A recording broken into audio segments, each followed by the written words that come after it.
Good evening, dear one. Allow yourself to settle into this present moment wherever you find yourself resting tonight. Perhaps you can feel the weight of your body against what supports you, the gentle rhythm of your breath, moving like a quiet tide. There is nowhere else you need to be. Nothing that requires your attention beyond this soft unfolding of ancient wisdom carried to you across countless generations like moonlight touching still water. What I offer you tonight are not ordinary stories. They are doorways. Each tale holds within it a living teaching, a seed of understanding that has helped countless seekers find their way home to the peace that already lives within them. These narratives come from the great tradition of Zen and Buddhist contemplation, passed down through centuries by those who discovered a profound truth, that serenity is not something we must chase or construct, but something we uncover when we learn to release our grip on what disturbs us. Perhaps you can sense, even now, how the busy currents of your day begin to slow. The thoughts that circled like restless birds may start to settle on quieter branches. This is natural. This is what happens when we turn our attention towards stillness with gentle intention. As you rest within these words, allow whatever arises to simply pass through you like clouds moving across an open sky.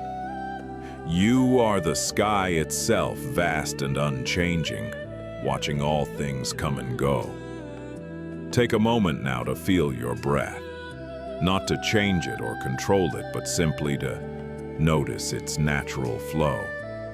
The air entering your body carries with it the stillness of this moment.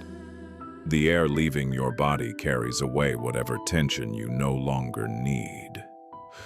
Each breath is a small act of trust, a quiet agreement between you and life itself. You breathe in, and life fills you. You breathe out, and you release into the gentle arms of rest. The teachings we will explore tonight have traveled across oceans and centuries to reach you. They have been whispered in mountain monasteries, where mist curled through ancient pines. They have been shared in simple tea houses, where travelers paused to rest their weary feet. They have been passed from teacher to student in moments of profound silence, when words became unnecessary and understanding flowed directly from heart to heart. These stories ask nothing of you except your presence. You need not remember them perfectly or analyze their meanings. Simply let them wash over you like gentle rain, allowing whatever resonates to sink naturally into the soil of your awareness. The wisdom they contain knows how to find its way to wherever it is needed most within you. Let us begin with a story about the nature of what we perceive and what truly exists. In a time now shrouded in the mists of antiquity, when plum blossoms scattered their fragrance across temple gardens in Japan, there lived a noble woman of great refinement who had given her heart to the study of inner truth.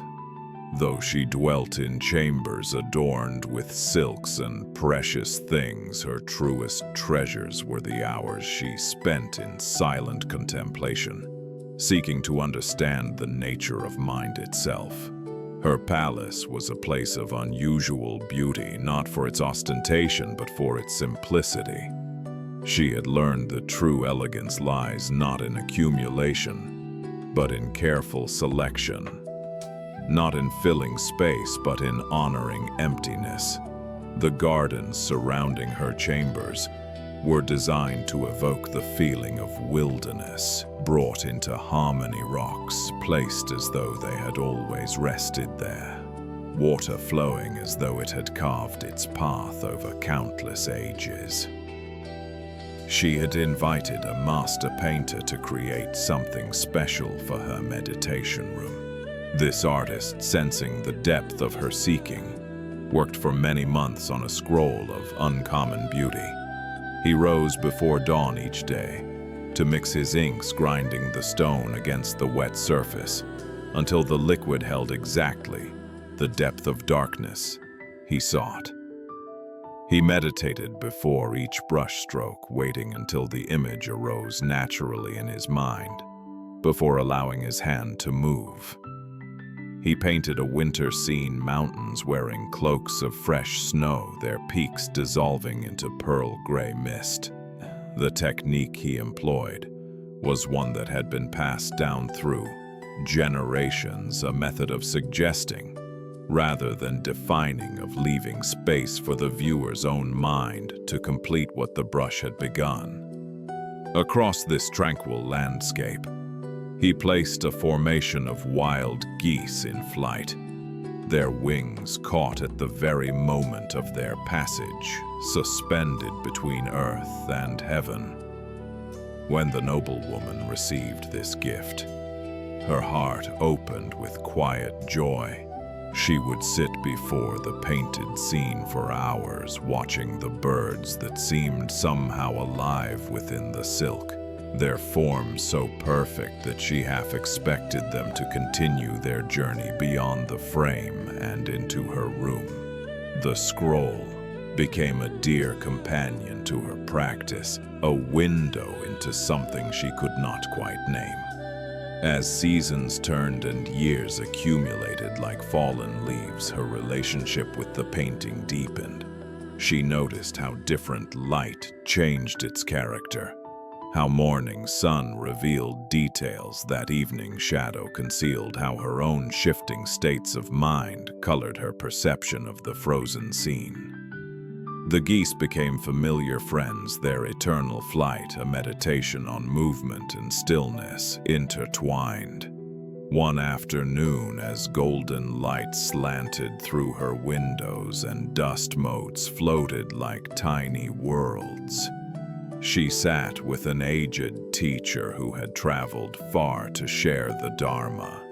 His face bore the weathered quality of one who had spent decades in mountain hermitages, his eyes holding both the sharpness of clear seeing and the softness of boundless compassion. Their conversation had wandered through many territories of wisdom, but a question had begun to form in her mind, persistent as a single clear note. She turned toward the beloved scroll. "I have been wondering," she said softly, "about these birds I love so much. Where have they gone?" She was not asking about brushstrokes and pigment. Something deeper moved beneath her words, a question about the very nature of experience itself. Where do things exist when our attention moves elsewhere? What is real about what we perceive and what is merely the reflection of our own minds? Do the geese exist in the painting, in her perception, in the space between seeing and seen? The teacher received her question with the stillness of a mountain lake. He did not reach for explanations or philosophical discourse. He had long ago learned that the deepest truths cannot be captured in concepts only pointed toward through direct experience. Instead, he simply brought his hands together in a single sharp sound. The crack broke through the peaceful silence like a temple bell struck at dawn. The noblewoman, startled, her composure scattered for one brief instant by the undeniable presence of that sound. For a moment there was no painting, no geese, no question, no questioner. There was only this, the immediate, ungraspable reality of now.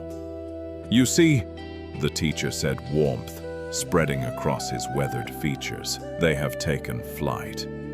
In that moment, something shifted in the noblewoman's understanding. The birds had never truly been there, not in any permanent sense. They existed as perception, as experience, as the meeting of painted form and observing mind. And just like that sudden sound which emerged from silence and returned to silence, leaving only awareness itself, all phenomena arise and dissolve in the same way. Her attachment to the painted image, her question about location and permanence, dissolved in the immediacy of that present moment experience. What remained was simply this awareness, open and clear, holding all things lightly. The geese had not gone anywhere because they had never been anywhere in the way her mind had assumed. They existed only in the moment of perceiving fresh and new each time her eyes found them gone completely when her attention moved elsewhere. Perhaps you can feel this teaching settling into your own understanding as you rest here tonight. Notice how thoughts appear in your mind, vivid and seemingly solid, then fade away when you do not grasp them. Like that sharp sound in the noblewoman's chamber, your thoughts arise from nowhere and return to nowhere, leaving only the spacious awareness in which they appeared. We spend so much of our lives treating mental images as though they were concrete realities. We replay memories as though they still existed somewhere we could return to. We rehearse future scenarios as though they had already solidified into fact. We hold on to our ideas about who we are and how life should unfold as though these concepts were permanent truths rather than shifting patterns, no more fixed than clouds reflected in water. The noblewoman's question about the geese is our question about everything we cling to. Where does yesterday exist now? Where is the person you were 10 years ago? Where do your worries go when sleep finally claims you? We search for permanence in a world of ceaseless change, and this searching is the root of our unease. Allow yourself to notice, perhaps right now, how your mind creates images and stories. Perhaps there are thoughts about tomorrow or echoes from earlier today.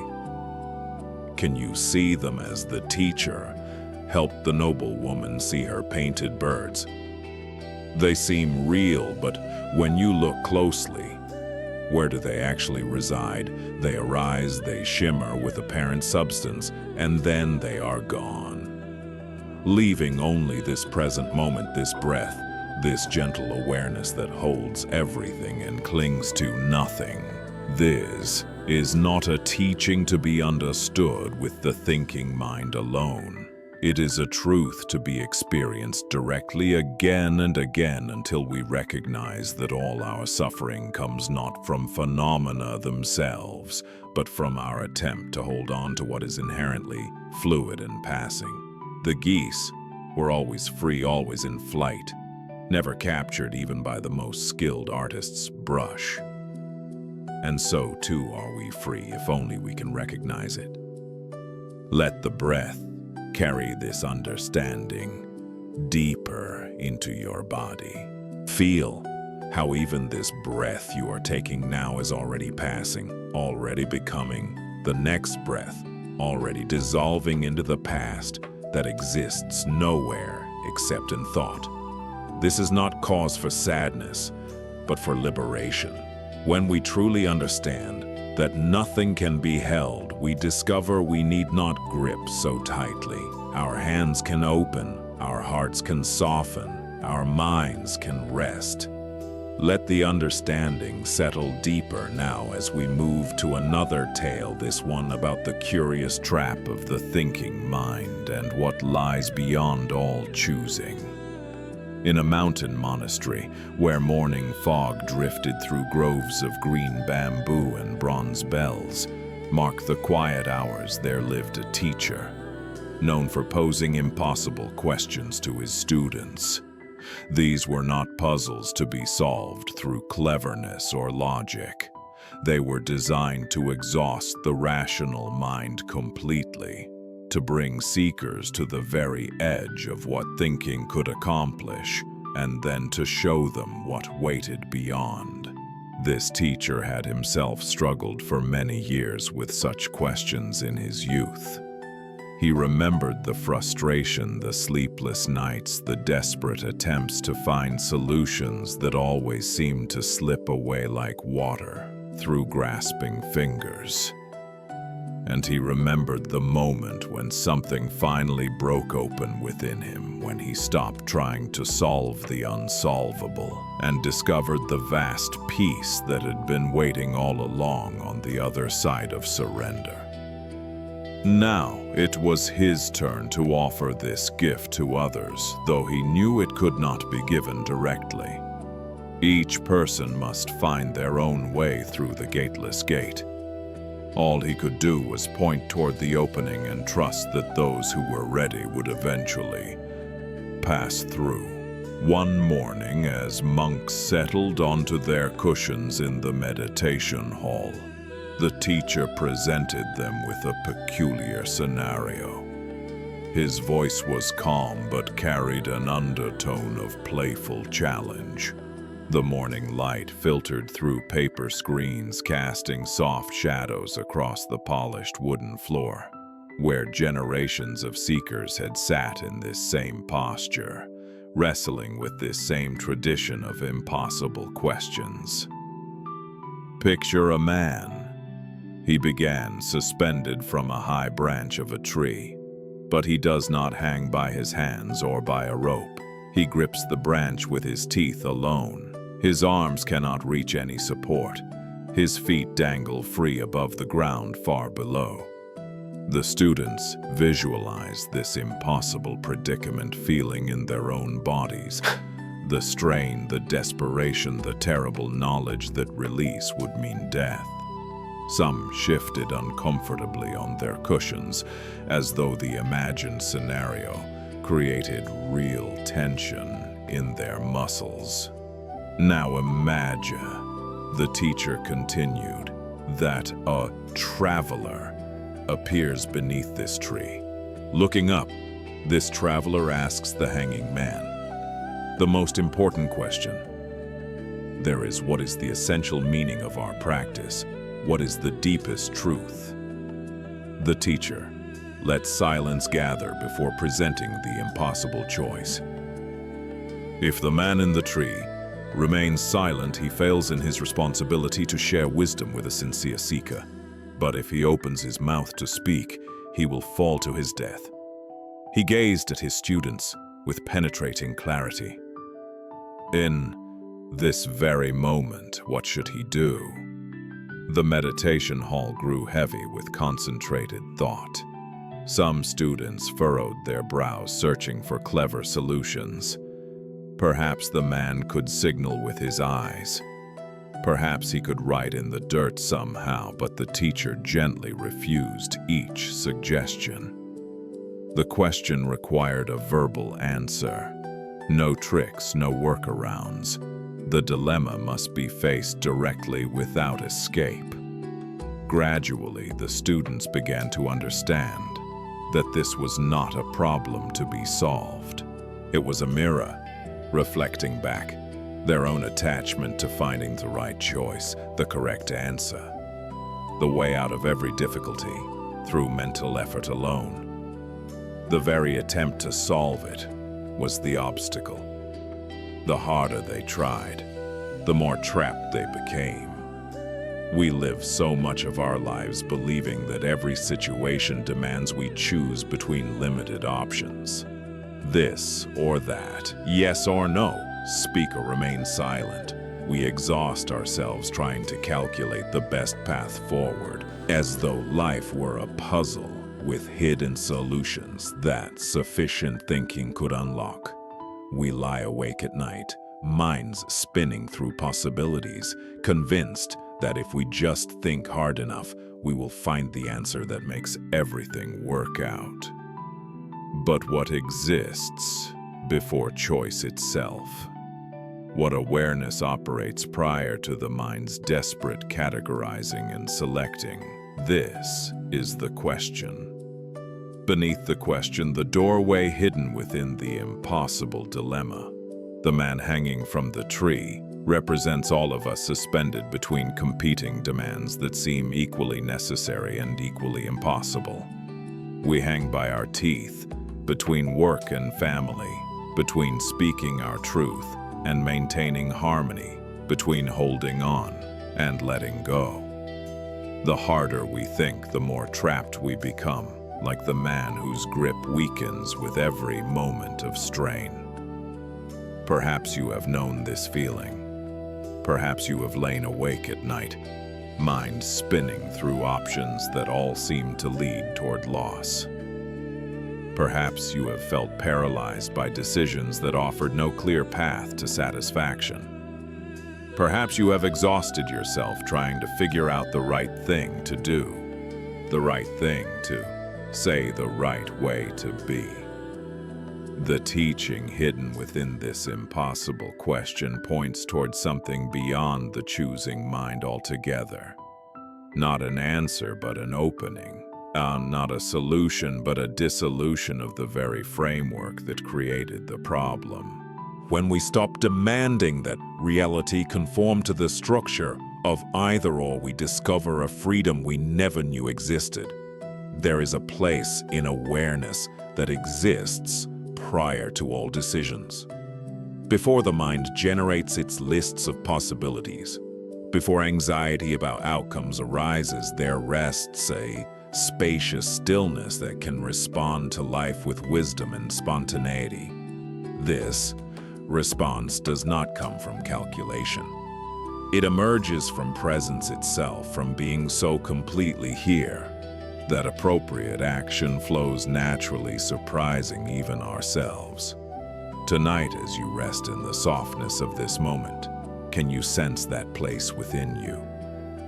The awareness that exists before you begin to think about what you should do, what you should feel, what you should become. Let your breath carry you there.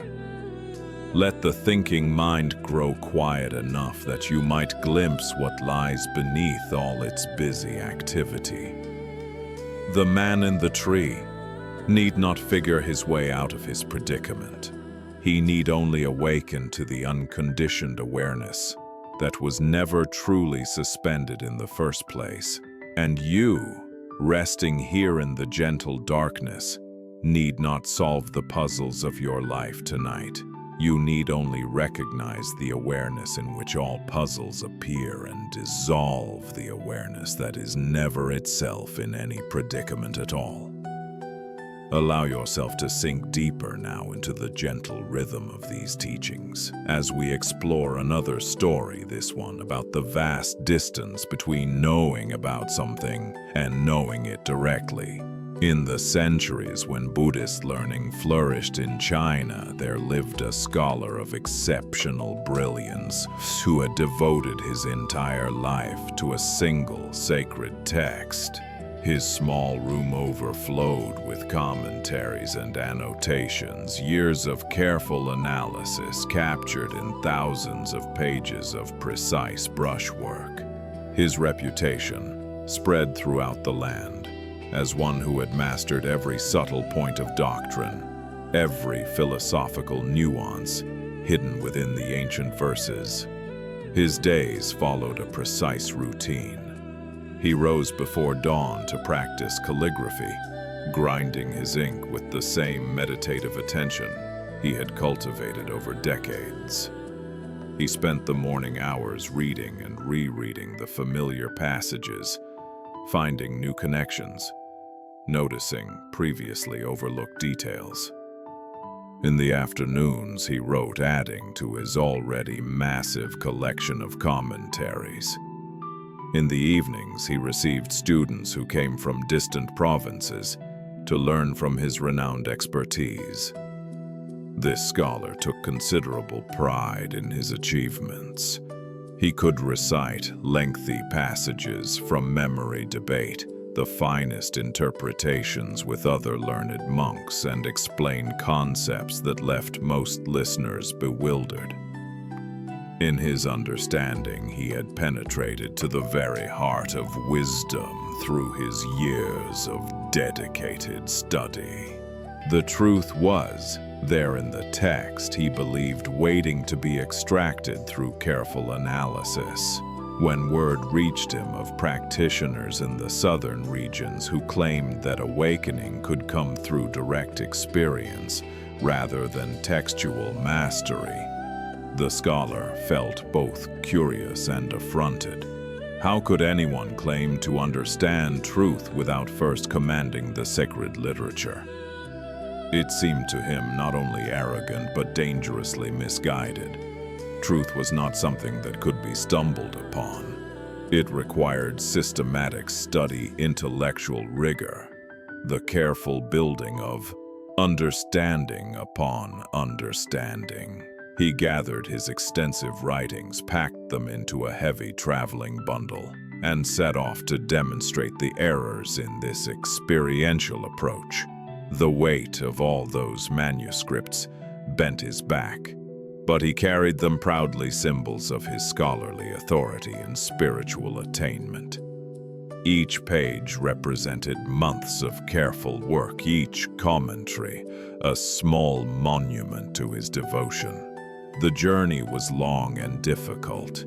After many days of walking through mountain passes and river valleys, the scholar grew weary and hungry. His feet ached from unfamiliar trails. His shoulders burned from the weight of his precious burden. The afternoon sun beat down relentlessly as he spotted a small tea house by the roadside, where an elderly woman sold simple refreshments to travelers. Approaching the humble stall, he set down his heavy pack with visible relief. The old woman looked up from her cooking, her eyes sharp despite her years. Her hands moved with the efficiency of someone who had performed these same motions countless times. Yet there was nothing mechanical in her movements. Each gesture seemed complete in itself, fully present. "You seem tired, Venerable Sir," she observed with a respectful bow. "What brings you so far with such a heavy burden?" The scholar straightened with pride. "These are my renowned commentaries on our tradition's most profound text," he announced. "I have spent decades studying its deep meanings and have written extensively to explain its wisdom. I am traveling south to share this understanding with certain practitioners who seem to have lost their way." The woman nodded thoughtfully, stirring her pot. "How remarkable! You must be very learned indeed. Perhaps you could help me with something that has puzzled me." The scholar smiled condescendingly, expecting a simple question about basic concepts. "Of course, grandmother. I would be happy to enlighten you." The woman's eyes sparkled with unexpected intelligence. "The teaching says that the past mind cannot be grasped. The present mind cannot be grasped. The future mind cannot be grasped." She paused, her wooden spoon still. "If this is true, Venerable Scholar, which mind will you use to eat these cakes?" The question struck him, like lightning splitting a mountain. All his years of study, all his elaborate commentaries, all his intellectual certainty, collapsed in a single instant. He stood, speechless, mouth opening and closing, finding no words adequate to respond. For the first time in his learned life, this master of sacred texts had been rendered completely silent by a simple old woman with a penetrating question. Every scholarly answer he might have offered revealed itself as empty conceptual play, missing entirely the direct reality toward which her words pointed. He could have quoted dozens of passages about the nature of mind, explained the philosophical context of her question, traced the historical development of this teaching, but none of that would have been an actual answer. None of that would have addressed the living truth she had pointed toward. Humbled and confused, the scholar abandoned his original mission. He sought out a meditation teacher and dedicated himself to practice rather than study. Yet, for many months, despite sincere effort, no breakthrough came. His scholarly mind kept interfering, analyzing every experience, categorizing every moment, rather than simply resting in presence.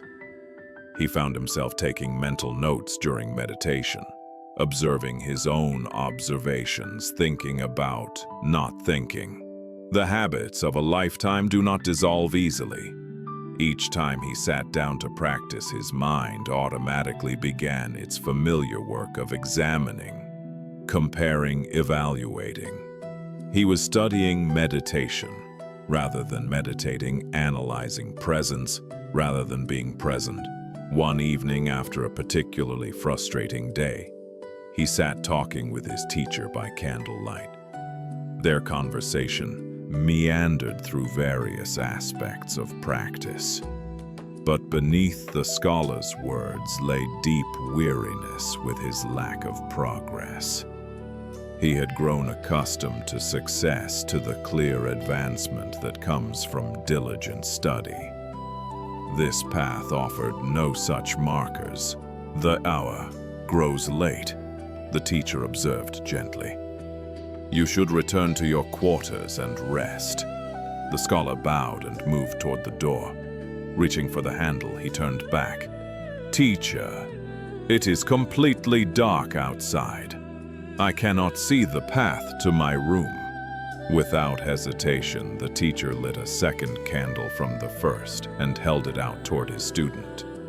The warm glow flickered invitingly, promising to illuminate the way forward. This simple gesture seemed to contain all the kindness in the world, one person helping another through the darkness. The scholar reached out gratefully to accept this simple kindness. At the precise moment his fingers were about to close around the candle, the teacher suddenly leaned forward and blew out the flame. In that instant of absolute unexpected darkness, all the scholar's seeking collapsed. All his concepts about awakening vanished. All his learned understanding dissolved like the extinguished flame.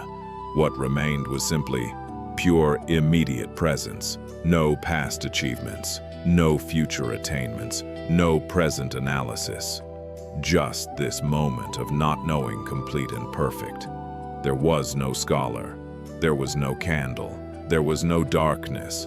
There was only this undivided awareness, free from all the categories he had spent his life constructing. The liberation he had been seeking through endless study was revealed to have been present all along, hidden in plain sight, obscured only by his desperate attempts to grasp it. Perhaps you can sense the teaching resting within this story as your body relaxes and your mind grows quiet. We collect so much knowledge, so many concepts and explanations and interpretations. We read books about peace rather than being peaceful. We study teachings about presence rather than being present. We accumulate ideas about wisdom, while the living wisdom that we are remains overlooked. The old woman's question cuts through all our clever understanding. If mind cannot be grasped as past, present, or future, then who exactly is doing all this studying? All this knowing, all this seeking? The one who claims to understand cannot itself be found when we look directly. The thinker dissolves upon examination, leaving only thinking. The seeker disappears upon investigation, leaving only seeking. And when even the seeking stops, what remains? And the extinguished candle points to what happens when all our seeking, planning, and spiritual ambition suddenly stops, not through achievement, but through cessation. What remains when the flame of mental effort goes out is not darkness, but the luminous awareness that was always present beneath all our busy thinking. The darkness the scholar feared was not darkness at all. It was the end of the artificial light he had been using to avoid seeing what was already brilliantly clear. Tonight, as you prepare for sleep, can you set aside everything you believe you know about rest, about relaxation, about the proper way to drift off? Can you simply receive each moment without immediately categorizing it, explaining it, relating it to what you have learned? Like the scholar, learning to know directly, rather than know about, you might discover that sleep comes not through technique or effort, but through releasing into what your body already knows how to do. The wisdom of rest is older than any teaching about rest. Your body has been falling asleep since before your mind learned to worry about it. Let us now turn to a tale about patience, about presence, and about the mysterious way the true mastery unfolds. In an era when the way of the sword was considered both martial art and spiritual path, there lived a young man from a prestigious family whose father was renowned throughout the land as a master swordsman. Despite this illustrious heritage, the young man showed little natural ability. His movements were clumsy, his timing poor, his mind constantly elsewhere during practice. While other students in his father's school moved through forms with fluid grace, he stumbled and hesitated. While they seemed to sense their opponent's intentions before any movement occurred, he was always a moment behind, reacting when he should have been responding, thinking when he should have been flowing. His practice sessions became exercises in frustration, each mistake reinforcing his sense of inadequacy. Eventually, his disappointed father made a painful decision and sent his son away, declaring that he lacked the capacity to carry forward the family tradition. The words fell like stones into the young man's heart. Everything he had known, his identity, his place in the world, his relationship with the father he desperately wanted to please, all of it dissolved in that moment of rejection. Devastated but determined, the young man resolved to prove his worth through his own efforts.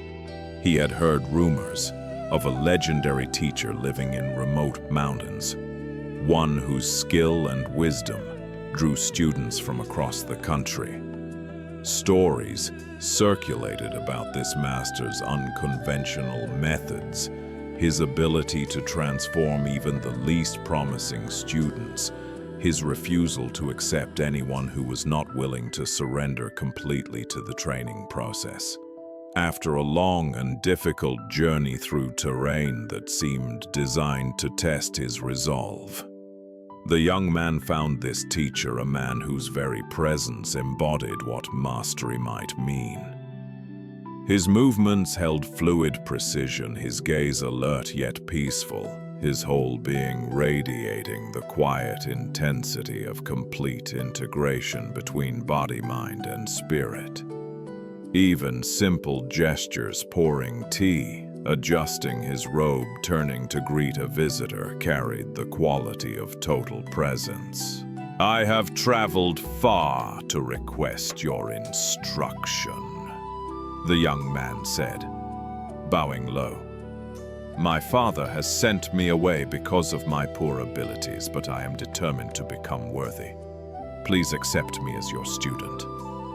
The teacher studied him for a long moment, seeing not just the surface, but something deeper about character and capacity. His gaze was neither harsh nor soft, simply clear, taking in everything without judgment. "You wish to learn under my guidance. I must tell you honestly that you do not possess the qualities that make learning swift. Given your current condition, mastery would require the rest of your natural life." "The rest of my life?" The young man's voice rose with dismay. "That is far too long. If I become your devoted servant, caring for all your needs while I study, how long would it take? Perhaps 10 years, the teacher replied thoughtfully. Still too long. My father grows older. I wish to demonstrate my worth while he still lives. If I train with complete intensity, practicing day and night with total dedication, how long then? The teacher's expression grew serious. If you approach training with such desperate urgency, it would require at least 30 years. The young man stared in bewilderment. I do not understand. First a lifetime, then 10 years, now 30. Why does the time increase when I offer to work harder? The teacher smiled with patient wisdom. A person in such desperate hurry to achieve results is someone who will learn very slowly indeed. Impatience is the greatest obstacle to mastery. The mind that is always reaching toward the future cannot fully occupy the present, and it is only in the present that true learning occurs. Finally, understanding that his very urgency was blocking his progress, the young man humbly agreed to the teacher's terms without conditions or timelines. He released his grip on outcomes and offered himself to the process, whatever it might require. But the teacher's first instruction surprised him completely. You are forbidden to speak of swordsmanship, to think about techniques, or to even touch a blade during your time here. Your only duties are to serve as my attendant, cook my meals, wash the dishes, clean the house, tend the garden. For 3 long years, the young man performed these ordinary tasks while watching his dream of mastery seem to slip away. He cooked rice-swept floors, pulled weeds. His hands grew calloused from domestic work. His mind, once filled with visions of martial glory, gradually settled into the simple rhythms of daily service. At first, he performed these tasks with hidden resentment, wondering when the real training would begin. He scrubbed pots while imagining sword forms. He swept leaves while dreaming of combat. But slowly, imperceptibly, something began to change. The tasks themselves began to absorb him fully. He discovered that there was an art to cooking rice perfectly, a meditation in the rhythm of sweeping a presence required to pull weeds without damaging the plants he wanted to keep. Then one ordinary afternoon, while he was washing dishes behind the house, the teacher crept up silently and struck him powerfully across the shoulders with a wooden practice sword. The blow was swift, unexpected, and painful. Before the young man could react or even understand what had happened, the teacher had vanished. From that moment forward, everything changed. Day and night, without warning, the teacher would appear from behind trees, around corners, through doorways, delivering sudden strikes. The young man learned to sleep lightly, to eat quickly, to work with constant peripheral awareness. Every moment became a test of alertness and responsiveness. Initially, he tried to anticipate the attacks through observation and logic. He noted patterns, tried to predict timing, attempted to position himself advantageously. But the timing was completely unpredictable. Sometimes 2 strikes in an hour, sometimes 3 days of waiting. His analytical mind could find no purchase. Gradually, he stopped trying to think his way to safety and instead developed an intuitive sensitivity to his surroundings that required no conscious calculation. His body began to respond before his mind could form a thought. He would step aside from a strike he had not consciously seen, block a blow he had not deliberately anticipated. Something deeper than thought was coming alive within him. This constant training in presence and awareness lasted for years. He learned to sense approaching danger, not through analysis but through direct perception. His body developed the ability to respond instantly, without the delay of conscious thought. Most importantly, his mind learned to remain calm and centered, even under threat of sudden attack. Through this unconventional method, the young man eventually became one of the most celebrated masters of his era, developing techniques and insights that influenced his tradition for generations to come.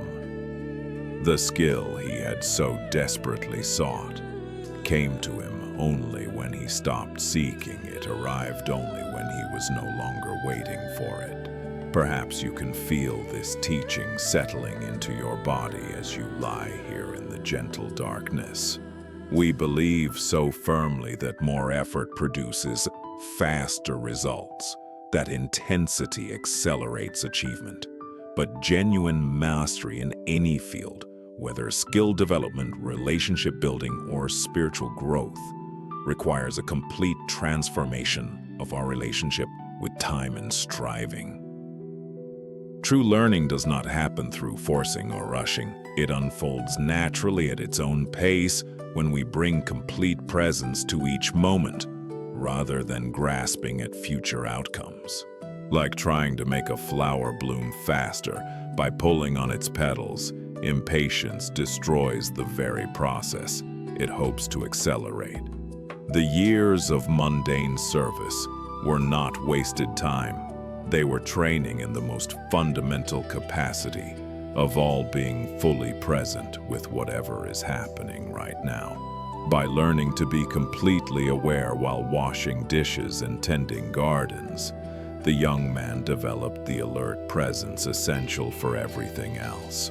The menial tasks were not obstacles to his training. They were his training. Notice your own relationship with learning and improvement tonight. Whether you are developing a skill-building connection with others or simply trying to fall asleep, can you sense when urgency creates tension that interferes with natural unfolding? The body knows how to relax into sleep, just as it knows how to heal a wound or grow a new cell. Our task is not to force the process, but to remove the obstacles our striving creates. Let impatience dissolve now like morning mist burning away in warm sunlight. Trust that whatever you are developing, patience, peace, rest, or wisdom, will unfold naturally when you bring gentle presence to each breath, each sensation, each moment as it arises. Allow yourself to sink still deeper into quietude as we explore another story, this one about the difference between impressive achievements and genuine liberation.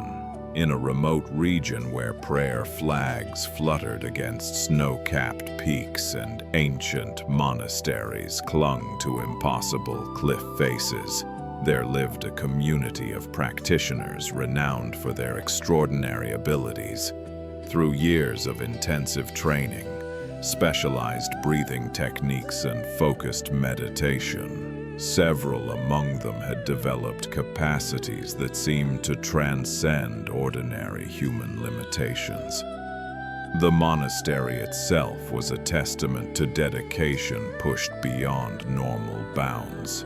It perched on a narrow ledge, thousands of feet above the valley floor, accessible only by a treacherous path that took most travelers a full day to climb. The monks who lived there had chosen this extreme location precisely because it demanded extraordinary commitment simply to survive. One could walk across the surface of rushing rivers as easily as crossing solid ground. Another could generate such intense inner heat that he could melt snow with his body warmth alone, sitting comfortably in conditions that would kill an ordinary person. A third could rise into the air during deep meditation, hovering several feet above his cushion. These powers had been developed through techniques passed down across generations, methods that required complete dedication and often came at great personal cost. Word of these accomplishments had attracted pilgrims from distant lands, all hoping to witness these miraculous demonstrations of spiritual advancement. Many came seeking to acquire such powers for themselves, believing they represented the highest attainments possible on the path.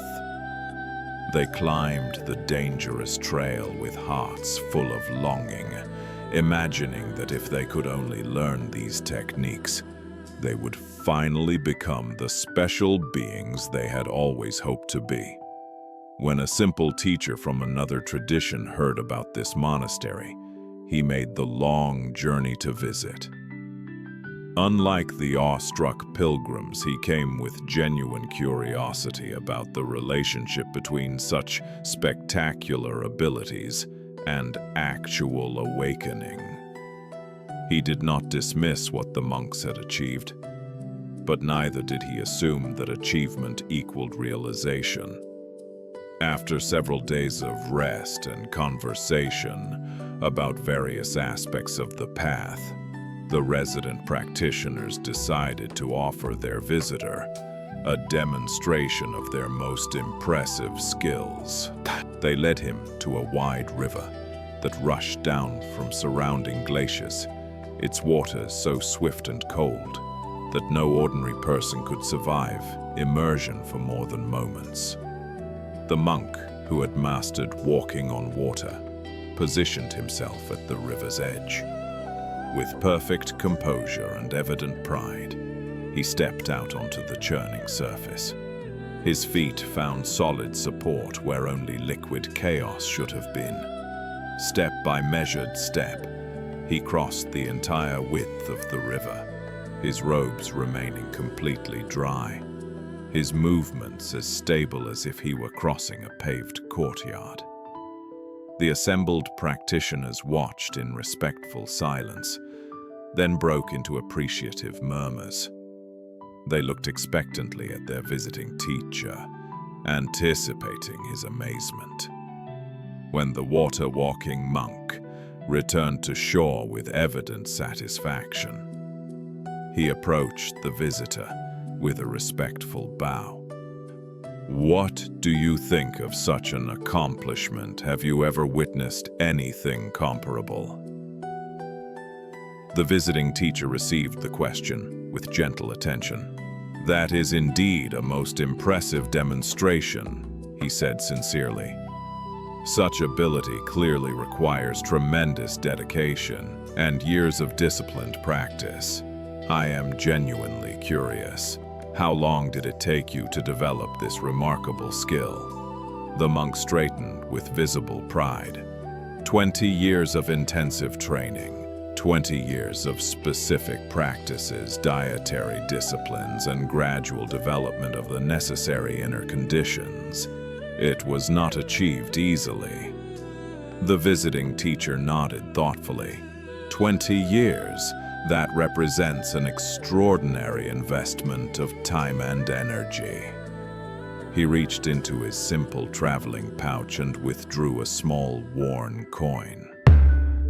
"You know, when I was walking through the village at the base of your mountain yesterday, I met an old man who operates a small boat on this very river."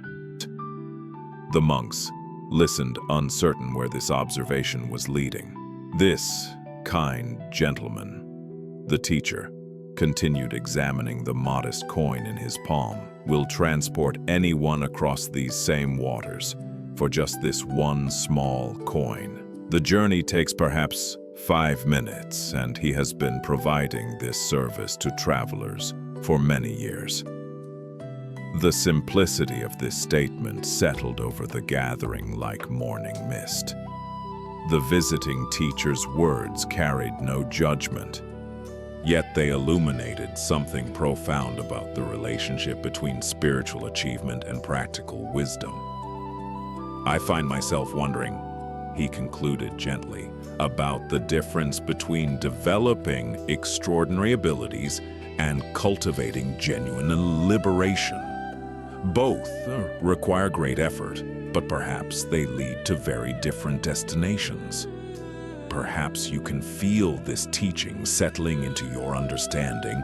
We are so easily impressed by the unusual and dramatic while overlooking the miracle of ordinary presence. We notice those who seem to possess spatial powers while ignoring the wonder of our own breathing, our own capacity for awareness, our own ability to offer simple kindness to others. The development of unusual abilities can become another form of accumulation, collecting spiritual accomplishments rather than releasing the collector entirely. Such powers, while possible to develop, can actually become obstacles when they strengthen our sense of being a special someone who possesses remarkable qualities.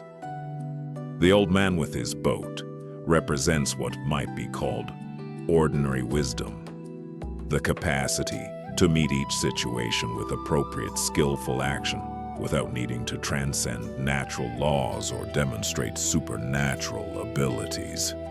His small boat accomplishes the same practical result as walking on water, but with efficiency, sustainability, and service to others rather than personal achievement. Consider your own aspirations as you rest here tonight. How often do you find yourself more attracted to dramatic experiences or unusual states than to the simple development of kindness, presence, and understanding? The true miracle is the capacity to live with wisdom and compassion in each ordinary moment, to listen deeply when someone speaks, to respond appropriately to whatever arises, to remain centered during both praise and criticism, to offer benefit without attachment to recognition. These are the real extraordinary abilities that transform both ourselves and our world. And unlike walking on water, they are available to everyone in every moment without 20 years of specialized training. Let us now explore a story about the nature of obstacles and how our greatest difficulties often contain our deepest teachings. In ancient China, there lived a farmer whose livelihood depended on a single horse. This horse helped him plow his fields, carry his produce to market, and perform the countless tasks that sustained his family through the changing seasons. One morning, the farmer woke to discover that his horse had escaped during the night, breaking through a weak section of fence and disappearing into the wilderness beyond his land. His neighbors gathered to offer their condolences. "What terrible misfortune," they said, shaking their heads with genuine sympathy. "Without your horse, how will you manage? This is surely a disaster for your family." The farmer listened to their concerns with a calm expression. "Perhaps," he replied simply, "we shall see." His neighbors found this response strange, even inappropriate. How could he remain so composed in the face of such obvious calamity? They attributed his calm to shock or denial, certain that the full weight of his loss would eventually crush his spirits. A week later, the horse returned.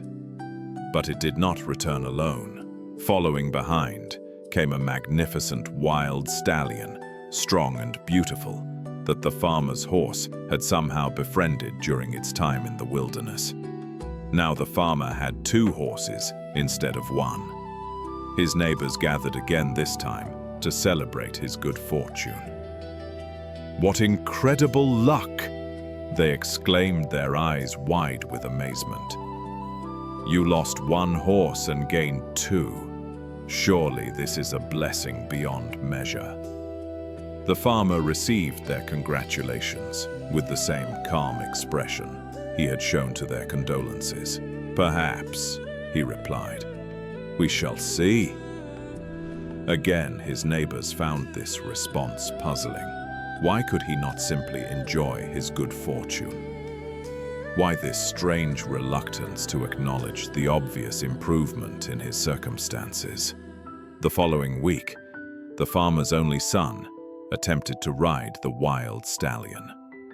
The horse, still untamed, threw the young man violently to the ground, breaking his leg so severely that he would walk with a limp for the rest of his life. The neighbors returned with fresh condolences. "What a tragedy!" they mourned. "Your son, once so strong and capable, now permanently injured. This wild horse has brought nothing but suffering to your family." The farmer nodded slowly, his expression unchanged. "Perhaps," he said. "We shall see." 1 month later, a war broke out in the region. Military officers arrived in the village to conscript all able-bodied young men into the army. They took every healthy youth, marching them away to fight in battles from which few would return. But they left the farmer's son behind his broken leg, making him unfit for military service, while other families wept for sons they might never see again. The farmer's son remained safely at home, his injury having become his salvation. Perhaps you can feel this teaching settling into your understanding as you rest in the quiet darkness. We are so quick to judge our experiences as good or bad, fortunate or unfortunate, blessing or curse. But how can we truly know the story continues to unfold? What seems like disaster may contain seeds of unexpected grace. What appears as blessing may carry hidden difficulties. The farmer's wisdom lay not in predicting the future or understanding some hidden plan. It lay in his willingness to remain present with each moment without adding the weight of judgment and interpretation. He neither celebrated nor mourned excessively, because he recognized that he could not see the full picture. The thread of cause and effect extends beyond our vision. Consider the difficulties you carry, the circumstances you have labeled as problems or misfortunes. Is it possible that you cannot yet see where these threads lead? The broken leg that seems like tragedy becomes salvation when war arrives. The lost horse returns with a companion. What appears as ending may be beginning. What looks like loss may be the clearing of space for something new. This does not mean we should suppress our natural responses to life's challenges. We can feel disappointment when things do not go as hoped, relief when danger passes, grief when loss occurs. But beneath these waves of emotion, we can cultivate a deeper steadiness, a recognition that we are always seeing only a small portion of a much larger tapestry. Tonight, as you release the day's concerns into the gentle embrace of rest, can you hold your judgments more lightly? Can you recognize that the stories you tell yourself about your circumstances are just that, stories, and that reality may be weaving patterns you cannot yet perceive? The farmer's calm was not indifference or detachment. It was a profound trust in the unfolding of life itself, a willingness to meet each moment freshly, without the burden of premature conclusions. Perhaps you can find this same trust within yourself as you drift towards sleep, releasing the need to know how everything will turn out. Resting instead in the simple presence of this breath, this moment, this gentle awareness that holds all things. Let us continue with a story about the nature of true wealth and where lasting satisfaction can be found. A merchant who had accumulated great wealth through years of successful trading began to feel a persistent emptiness despite his prosperity. His warehouses overflowed with goods, his coffers with gold, his household with servants. Yet he found no peace in his possessions, no satisfaction in his success. He had heard of a sage who lived simply in the mountains, a man reputed to have discovered the secret of lasting contentment. Determined to find what his wealth could not provide, the merchant undertook the difficult journey to seek this teacher's wisdom. When he finally arrived at the sage's humble dwelling, a small hut beside a clear stream, he was surprised by what he found. The teacher owned almost nothing: a worn robe, a wooden bowl, a thin sleeping mat. Yet his face radiated a peace and joy that the merchant had never seen in the wealthiest households he frequented. "Venerable teacher," the merchant began, "I have traveled far to ask you a question that troubles me deeply. I have accumulated more wealth than most people can imagine, yet I find no satisfaction in it. How is it that you who own almost nothing seem so content, while I who own so much feel so empty?" The sage smiled warmly and invited the merchant to sit beside the stream. For a long moment, they simply listened to the water flowing over stones, a sound that had continued unchanged for countless years. "Tell me," the sage said finally, "when you drink water, how much do you need to quench your thirst?" The merchant considered the question. "Just a cup or two, I suppose. And if I offered you an entire river of water to drink, would you be more satisfied?" "Of course not," the merchant laughed. "I could only drink what my body needs. The rest would be meaningless." "So it is with all things," the sage continued gently. "You can only wear one robe at a time, sleep in one bed, eat one meal. Your body has natural limits to what it can use and enjoy. But your mind," he paused, "your mind has convinced you that more is always better, that enough is never quite enough." The merchant sat in silence, feeling the truth of these words penetrate his understanding. "I am content," the sage explained, "not because I have disciplined myself to want little, but because I have recognized what I truly need.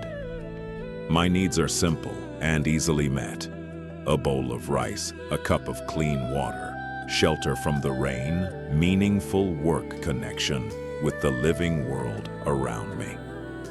When these needs are satisfied, I am complete. There is nothing more to seek." "But surely," the merchant protested, "you must sometimes wish for more comfortable circumstances, finer food, a warmer dwelling in winter." The sage shook his head gently. "When I eat my simple rice, I taste it completely. When I drink this stream water, I experience its coolness and clarity fully. When I sleep on my thin mat, I rest deeply. Can you say the same of your fine meals, your expensive wines, your silk-covered bed, or has abundance made you unable to fully taste, fully rest, fully enjoy anything at all?" The merchant recognized the truth in this observation. His constant acquisition had become a kind of illness, each new possession promising satisfaction, but delivering only temporary pleasure, followed by renewed craving. His appetite had grown faster than his ability to feed it. "The secret you seek," the sage concluded, "is not in finding more to possess, but in discovering how much you already have. True wealth is not measured by what you own, but by what you can appreciate. A man who fully enjoys a simple meal is richer than one who barely tastes a feast." Perhaps you can feel this teaching settling into your awareness as you rest here tonight. We live in a world that constantly whispers of scarcity, that tells us we need more, better, different. But this whisper comes not from reality, but from a mind that has forgotten how to be satisfied. Consider the simple gifts that surround you in this moment. The breath that fills your lungs without effort. The body that has carried you through another day. The awareness that allows you to experience anything at all. These are treasures beyond price, yet we overlook them in our constant reaching for what we do not have. The merchant's emptiness came not from lacking anything essential, but from having lost the capacity to appreciate what he possessed. His abundance had become a barrier to enjoyment rather than a source of it. Like someone at a banquet who cannot stop thinking about the next course, he had forgotten how to taste what was right before him. Tonight, instead of thinking about what is missing from your life, can you notice what is already present? The softness of what you rest upon, the quiet of the surrounding space, the gentle rhythm of your own breathing. These simple things fully experienced contain more satisfaction than any amount of accumulation. True wealth is attention. True abundance is presence. What you can fully appreciate, you fully possess. Let us explore another story about the unexpected places where wisdom can be found. A young scholar, proud of his extensive education and eager to demonstrate his learning, came upon an old fisherman mending nets by the river. The scholar had spent years in prestigious academies, studying philosophy, literature, and the sciences. He looked upon manual laborers with a mixture of pity and condescension, believing that a life spent on physical tasks must be empty of meaning or depth. "Old man," he called out, deciding to engage the fisherman in conversation from a sense of noblesse oblige. "Have you ever studied philosophy?" The fisherman looked up from his work with kind eyes. "No, young sir, I have not." "What a pity," the scholar replied. "Without philosophy, you have wasted a quarter of your life. Philosophy teaches us how to think, how to reason, how to understand the nature of reality." The fisherman nodded simply and returned to his mending. "And have you studied mathematics?" the scholar continued. "The pure language of the universe, the foundation of all scientific understanding." "No, young sir, I have not had that opportunity." "Then you have wasted half your life," the scholar declared. "Without mathematics, you cannot truly understand the patterns that govern the world around you." The fisherman accepted this judgment without protest, his weathered hands continuing their patient work with the nets.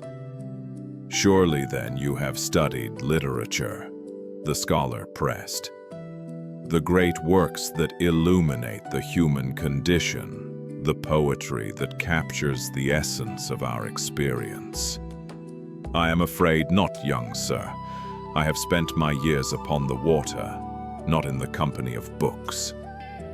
"Then you have wasted 3/4 of your life," the scholar pronounced with a pitying shake of his head.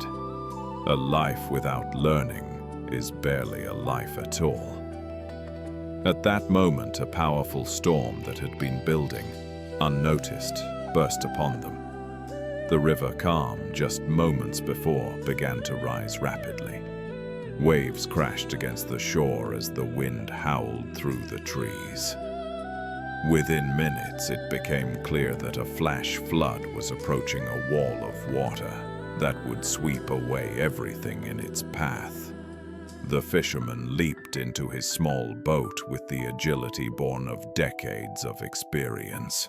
He looked back at the scholar, who stood frozen in terror, his expensive robes whipping in the wind.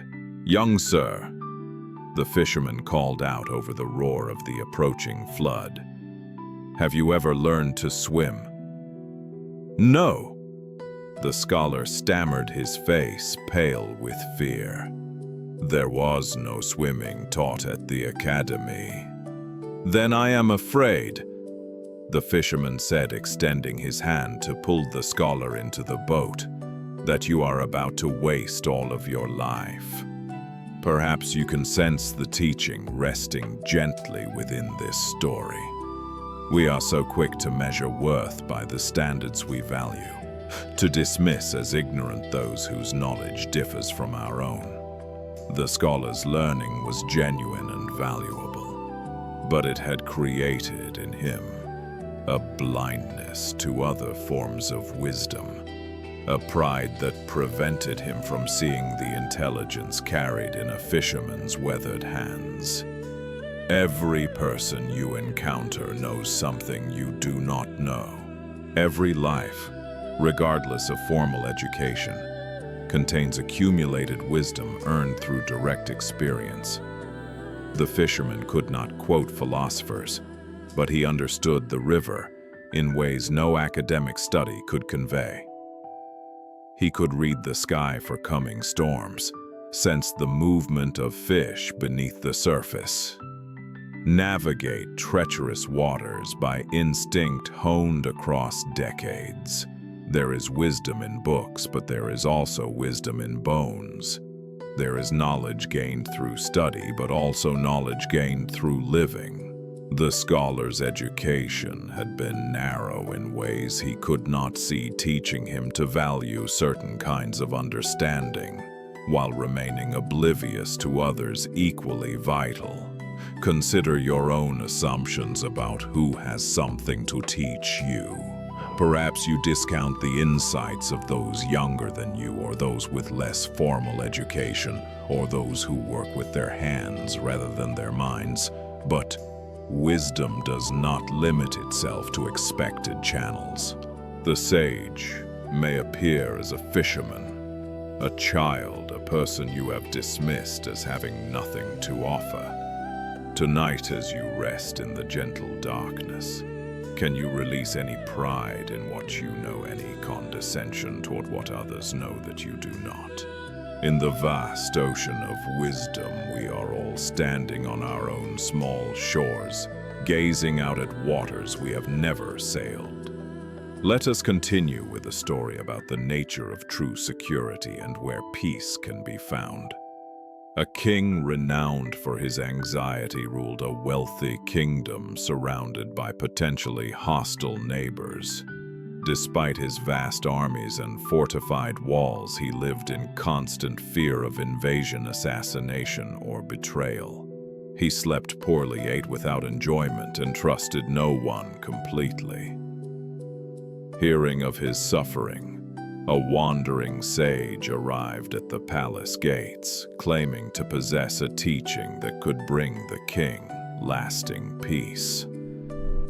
Desperate for relief from his endless worry, the king granted the sage an audience. "Your Majesty," the sage began, "I see that you are burdened by fear. You have built walls to protect your kingdom, hired soldiers to guard your person, employed tasters to ensure your food is not poisoned. Yet you find no peace." "How can I find peace?" the king demanded, "when danger surrounds me on every side. If I lower my guard for even a moment, my enemies will destroy everything I have built." The sage nodded with understanding. "Tell me, Your Majesty, what are you protecting?" "My kingdom, of course. My wealth, my power, my very life." "And when you die," the sage asked gently, "what will happen to these things?" The king paused, disturbed by the question. "They will pass to my successor, I suppose, or be taken by my enemies." "What does that matter?" "It matters because you are protecting things that you will inevitably lose. No wall is strong enough to stop time.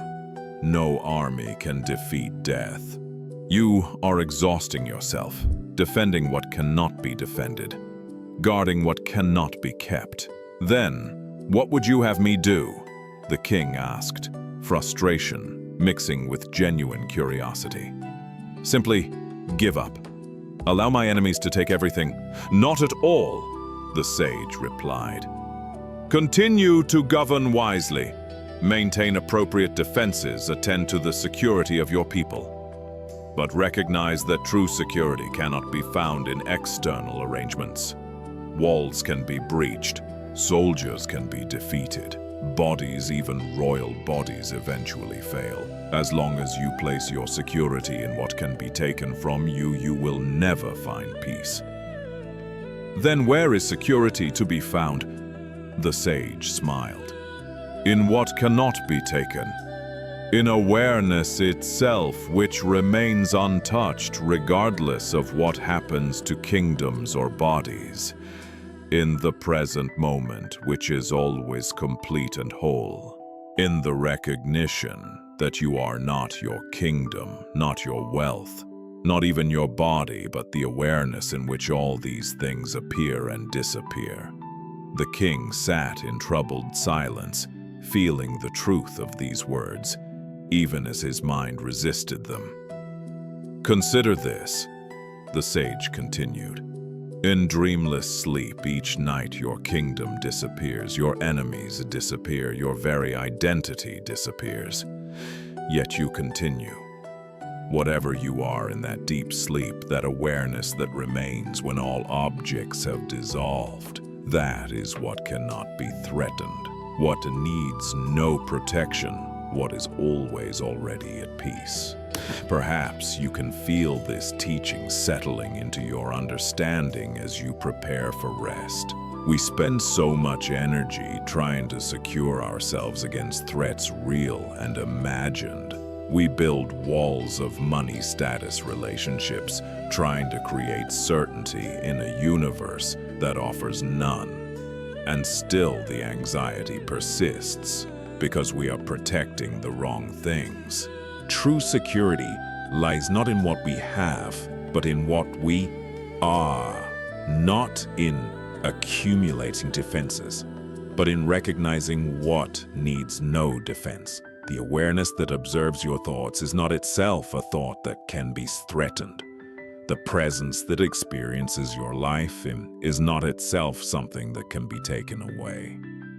The king's mistake was not in maintaining reasonable security, but in believing that enough security could ever be enough, in placing his peace in external arrangements rather than internal recognition. No matter how high the walls, how strong the army, how full the treasury, the fundamental insecurity of trying to protect what is inherently impermanent remained. Tonight, as you release the day's anxieties and concerns, can you sense the part of you that needs no protection? The awareness that has remained constant throughout all the changes of your life, that witnessed your childhood and witnesses this moment equally, that will observe whatever tomorrow brings with the same unchanged presence. This is where peace lives. Not in having everything secured against loss, but in recognizing what cannot be lost. Let us now explore a story about the relationship between teacher and student and what it means to truly learn. A young seeker traveled far to study with a master renowned for the depth of his wisdom. After many months of waiting, he was finally granted an audience. Eager to demonstrate his worthiness and receive the master's teachings, he began immediately to share everything he had learned from previous teachers, everything he believed about spiritual practice, everything he hoped to achieve. The master listened patiently as the young man talked on and on, filling the small room with his words and ideas. After some time, the master silently began to pour tea. He filled the visitor's cup, but then continued pouring even after the cup was full. Tea spilled over the rim across the table and onto the floor, yet the master kept pouring. "Stop! Stop!" the young man cried.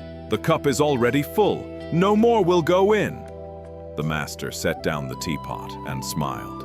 "You are like this cup," he said gently, "so full of your own ideas and opinions that nothing new can enter. If you truly wish to learn, you must first empty your cup. The young man sat in stunned silence, recognizing how his eagerness to prove his knowledge had become an obstacle to receiving more. He had been so busy showing what he already knew that there was no space for what he had come to learn. From that day forward, he practiced emptiness. Not the emptiness of ignorance, but the emptiness of openness. He learned to listen without immediately comparing what he heard to what he already believed. He learned to receive without immediately categorizing and judging. He learned to approach each teaching as if encountering truth for the first time, regardless of how many times he might have heard similar words before.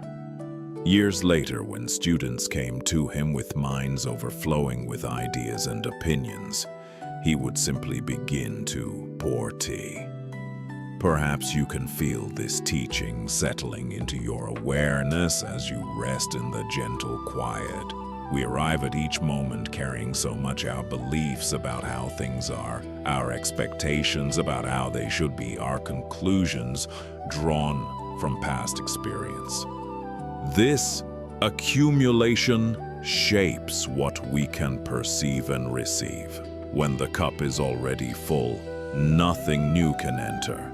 Consider your own mind as you lie here tonight. Is it full of thoughts about tomorrow, concerns about yesterday, judgments about this very moment? Is there space for something new to arise, or is every corner already occupied by what you have brought with you? Emptying the cup does not mean erasing everything you know. It means holding what you know lightly, being willing to question your assumptions, remaining open to surprise. It means approaching even familiar territory with the freshness of first encounter, allowing what you think you already understand to reveal new dimensions. The young seeker's cup was full of things that were not necessarily wrong. His previous learnings may have been valuable, his beliefs sincere, his hopes worthy. The problem was not the content of his cup, but its fullness, the way it blocked anything new from entering. Tonight, as you prepare for sleep, can you empty your cup? Can you release your ideas about what rest should feel like, how sleep should come, what dreams should bring? Can you approach this moment of lying in darkness as if you had never done it before, open to whatever arises without the weight of expectation? This emptiness is not lack, it is space, it is possibility. It is the fertile ground from which new understanding can grow. Let us continue with a story about the true nature of giving and what it means to offer our gifts to the world. An accomplished musician famous throughout the land for his skill with the flute lived a comfortable life performing for wealthy patrons who paid handsomely for his art. One day, walking through a poor section of the city, he encountered a group of children who had never heard music played with such skill. Their faces lit up with wonder as he played a simple tune. That night, the musician could not sleep. The memory of those children's faces, their pure amazement, their uncomplicated joy, stirred something deep within him. He realized that in all his years of performing for the wealthy, he had rarely seen such genuine appreciation. His patrons admired his technique, assessed his virtuosity, compared him to other musicians they had heard. But the children had simply received the music with open hearts. The next morning, he made a decision that bewildered his friends and colleagues.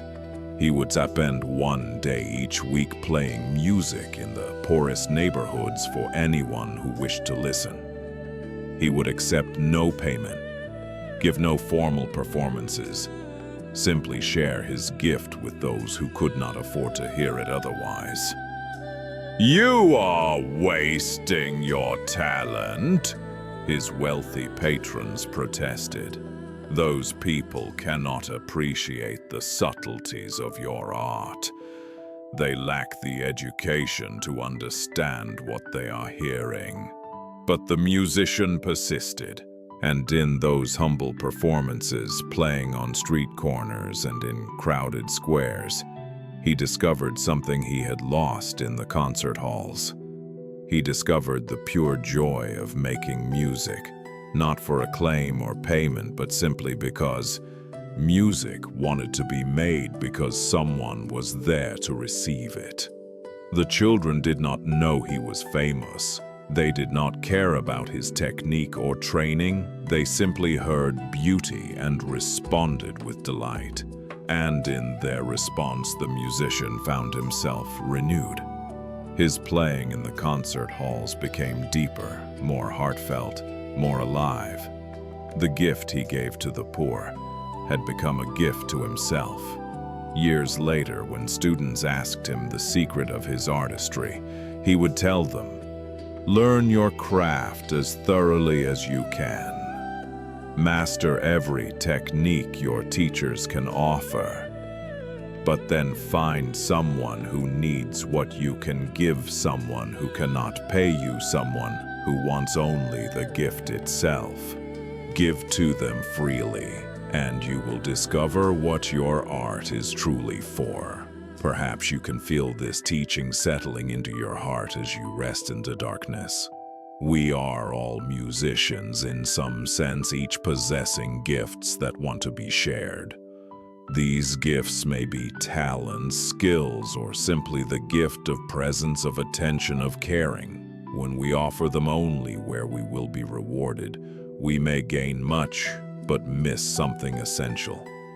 The musician discovered that giving without expectation of return awakened something that giving for payment could not touch. Not because payment is wrong, but because pure giving opens a different door, reveals a different dimension of the gift itself. Consider what you have to offer. The world. It need not be dramatic or exceptional.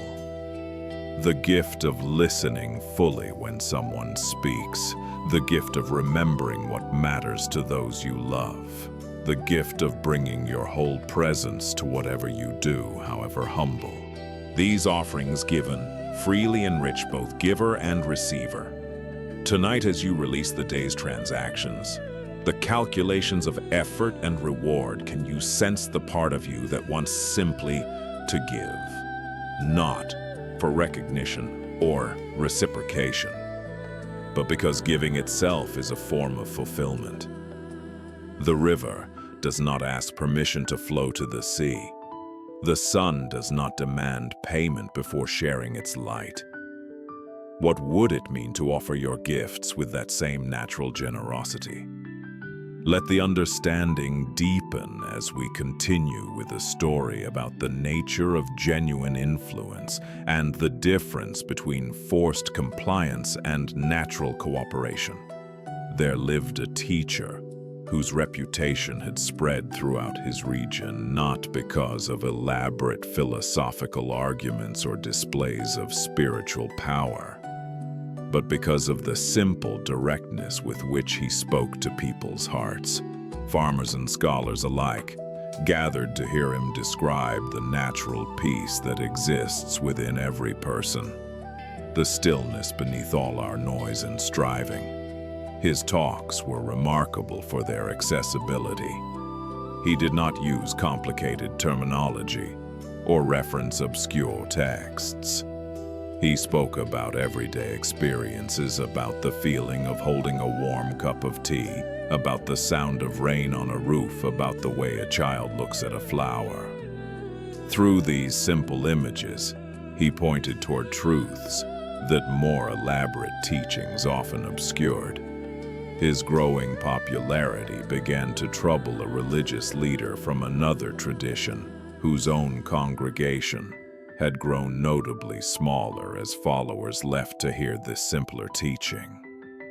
This leader had built his identity around being learned, respected, and obeyed. He had spent years mastering complex doctrines, climbing the hierarchy of his institution, accumulating the credentials that were supposed to guarantee authority. The idea that a humble teacher could attract devoted listeners with plain speaking felt like a personal insult to everything he had worked to achieve. Determined to expose what he assumed must be shallow teaching disguised as wisdom, this religious leader stormed into one of the teachers' gatherings. He pushed through the seated crowd, his robes billowing dramatically, his face stern with righteous indignation. The peaceful atmosphere was suddenly charged with tension. "Zen, teacher!" he called out, loudly, deliberately using a disrespectful form of address. "Wait just a minute. I have something to say to you." The teacher looked up calmly, showing no sign of irritation or defensiveness. His eyes held the same gentle attention he gave to every person, whether they came with sincere questions or hostile challenges. He seemed genuinely curious about what this agitated visitor might offer. "All these people respect you and will obey whatever you say." The religious leader continued, his voice growing louder. "But a man like myself does not respect you at all. Can you make me obey you? Can your so-called wisdom compel someone who sees through your simple tricks?" The crowd held its breath, expecting either an angry response or a clever rebuttal. Instead, the teacher smiled with what appeared to be genuine warmth. "Please come up beside me," he said gently, "and I will show you." The religious leader, feeling triumphant that he had provoked a response, pushed his way to the front. He stood beside the teacher's cushioned chest, puffed with self-importance, ready to demonstrate his independence. "Thank you," the teacher said. "Now we might hear each other better if you come over to my left side. Please step over here." Without thinking, the religious leader moved to the left. It seemed like a reasonable request. "Actually," the teacher continued thoughtfully, "perhaps we could speak more clearly if you were on my right side instead. Would you mind?" Again, the religious leader complied automatically. The adjustment seemed so small and sensible that he barely noticed he was following instructions. The teacher's smile deepened, eyes twinkling with gentle amusement. "You see," he observed quietly, "you are already following my suggestions, and I think you are actually a very gentle, cooperative person. Now please sit down and listen to what I have to share." The religious leader stood frozen, suddenly realizing what had happened. He had come to demonstrate his independence and superiority, but had instead revealed his natural willingness to respond cooperatively to kind, reasonable requests. His whole argument had dissolved, not through force or clever argument, but through his own unconscious behavior. Perhaps you can feel the teaching resting gently within you. True influence comes not from demanding obedience, but from inviting natural cooperation. The religious leader came expecting to encounter someone who would try to dominate him, because that was the only model of authority he understood, when instead he met someone who simply appealed to his natural cooperativeness. His entire framework crumbled. Think of the people who have most positively influenced your own life. Did they command your respect through force, or did they earn it by appealing to your better nature? The difference is profound. Forced compliance creates resentment and resistance. Invited cooperation creates genuine transformation. In our daily encounters, we often approach conflicts, assuming we need to overpower others to get what we want. We prepare arguments, marshal defenses, ready ourselves for battle.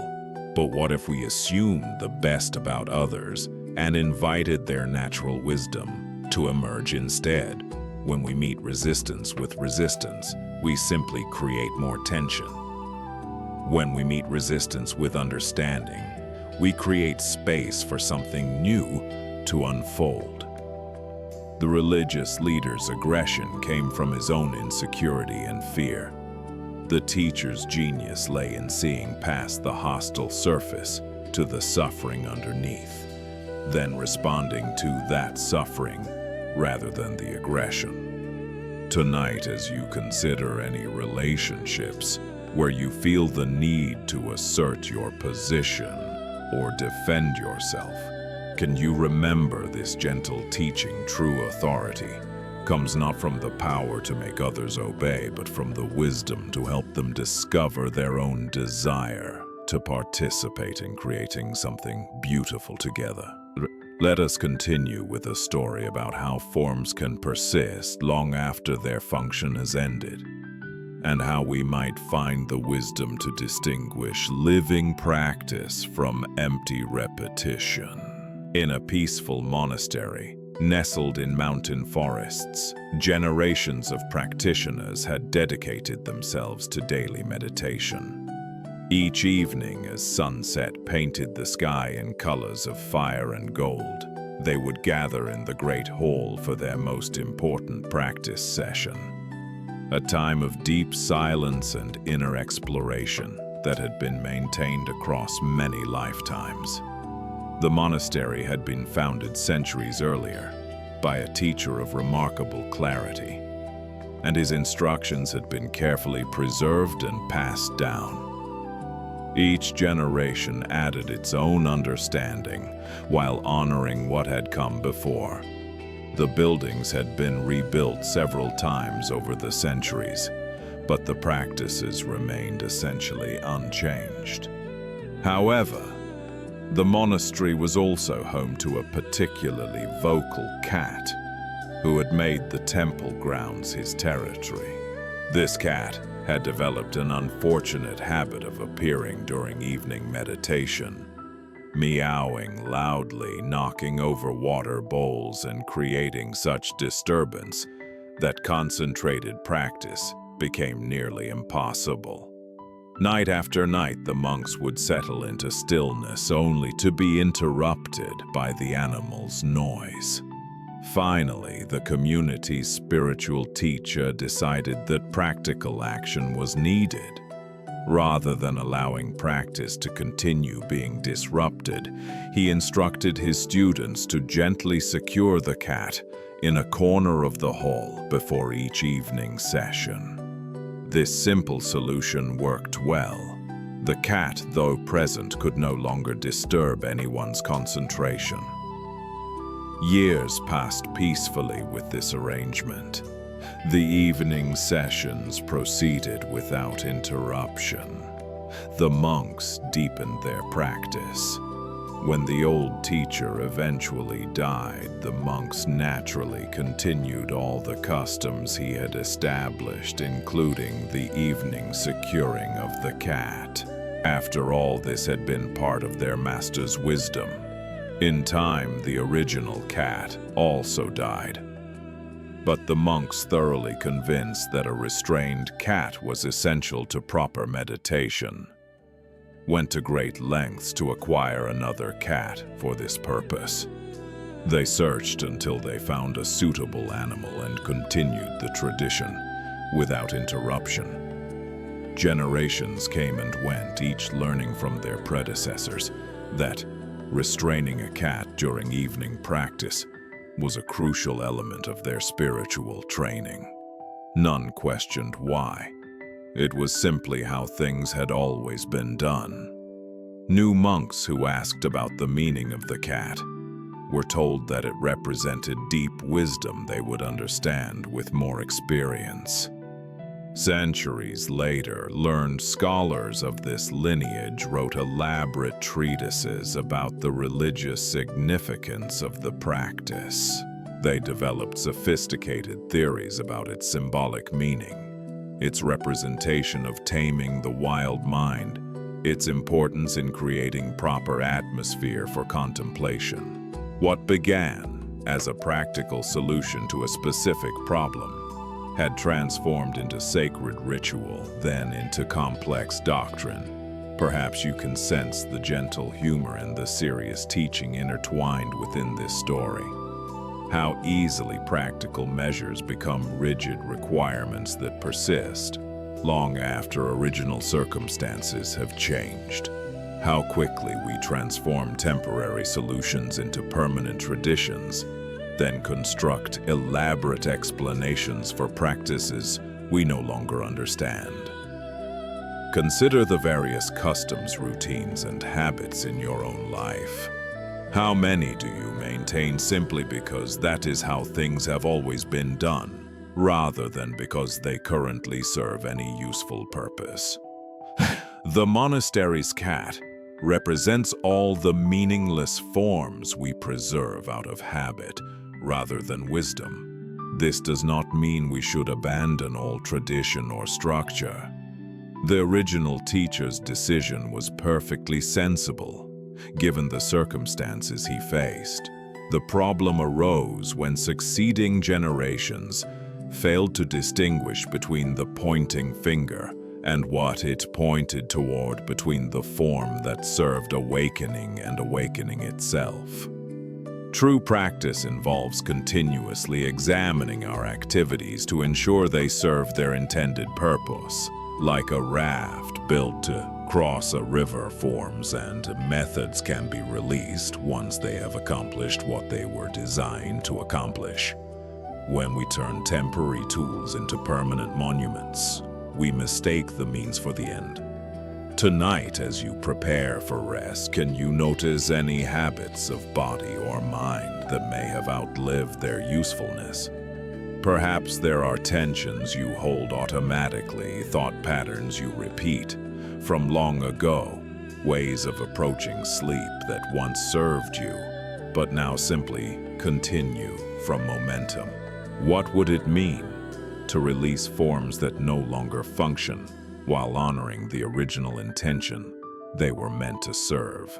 Let us continue with a story about acceptance and the surprising secret of contentment. Along a dusty mountain road, where wildflowers bloomed among rocky outcroppings, a weary traveler encountered a shepherd tending his flock. The morning sun climbed steadily higher, and clouds gathered on the horizon, creating an uncertain sky that could promise either gentle rain or scorching heat. The sheep moved slowly across the hillside, grazing contentedly on whatever grass they found. They did not seem concerned about the weather or the future or any of the worries that occupy human minds. They simply ate what was before them and rested when tired. The shepherd sat peacefully on a smooth boulder, watching his animals with the relaxed attention of one who has spent countless seasons in this same activity. His face bore the weathered quality of sun and wind, but his expression held none of the anxiety that marks so many human faces. Something in his demeanor, a quality of unshakable serenity, drew the traveler's attention. "Good morning, friend," the traveler called out. "What kind of weather are we going to have today?" The shepherd looked up with clear eyes and smiled warmly. "The kind of weather I like," he replied simply. The traveler paused, confused. He had expected a practical forecast, the kind of useful information that would help him plan his journey. "How do you know it will be the kind of weather you like?" The shepherd's smile deepened.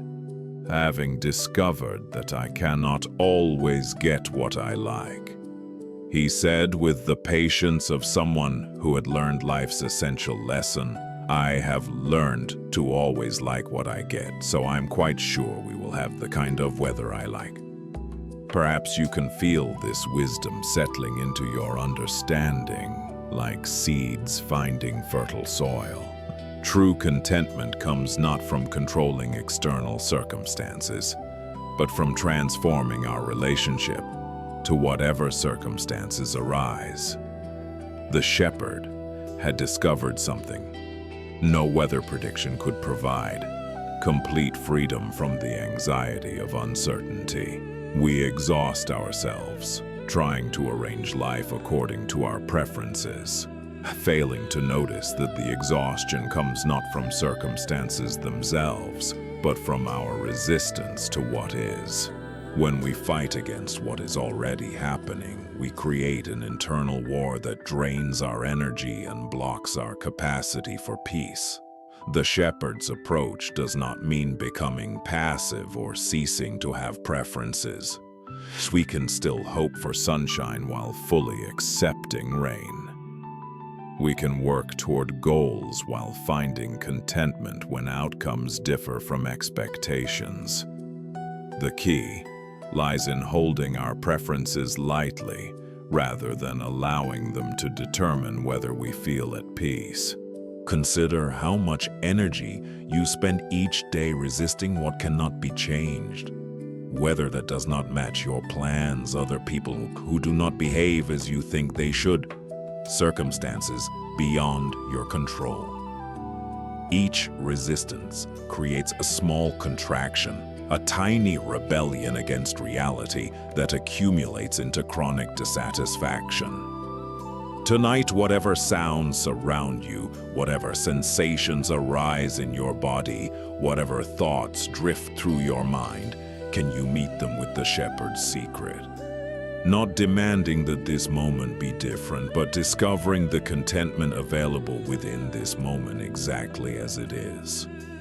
This is not resignation, but profound wisdom. The recognition that struggling against reality is the primary source of suffering. Let us explore a story about the difference between waiting to be helped and rising to help others.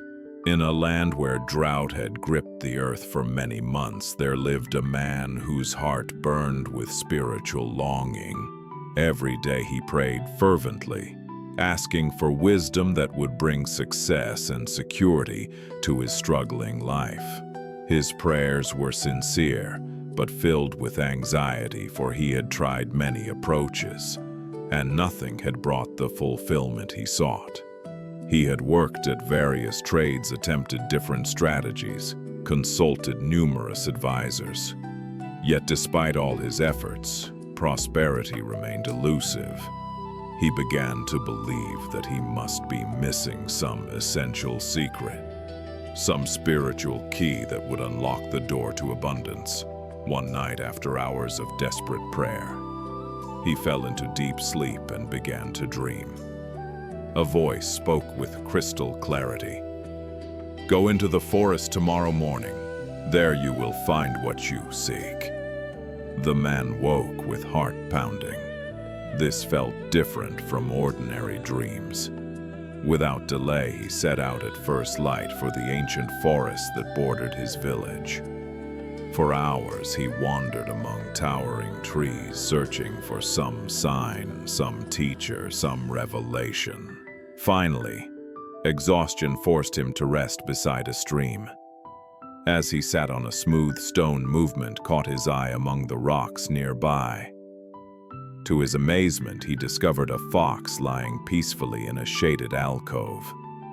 But this fox had no legs. Where limbs should have been, there were only old scars. Yet the animal appeared calm and well-nourished, rather than starving as expected. Curious and sensing this might connect to his quest, the man concealed himself and waited. As sunset painted the forest gold, he heard heavy footsteps through the brush. A magnificent lion emerged into the clearing, fresh meat in its powerful jaws. Without any apparent reason, the lion gently placed the food before the legless fox, then disappeared into the trees. The man's heart leapt with understanding. "Now I see the secret," he exclaimed silently. "Complete surrender and trust. I need not struggle and strive. The universe will provide for my needs just as it provides for this fox." Filled with this insight, he returned home and began practicing what he believed he had learned.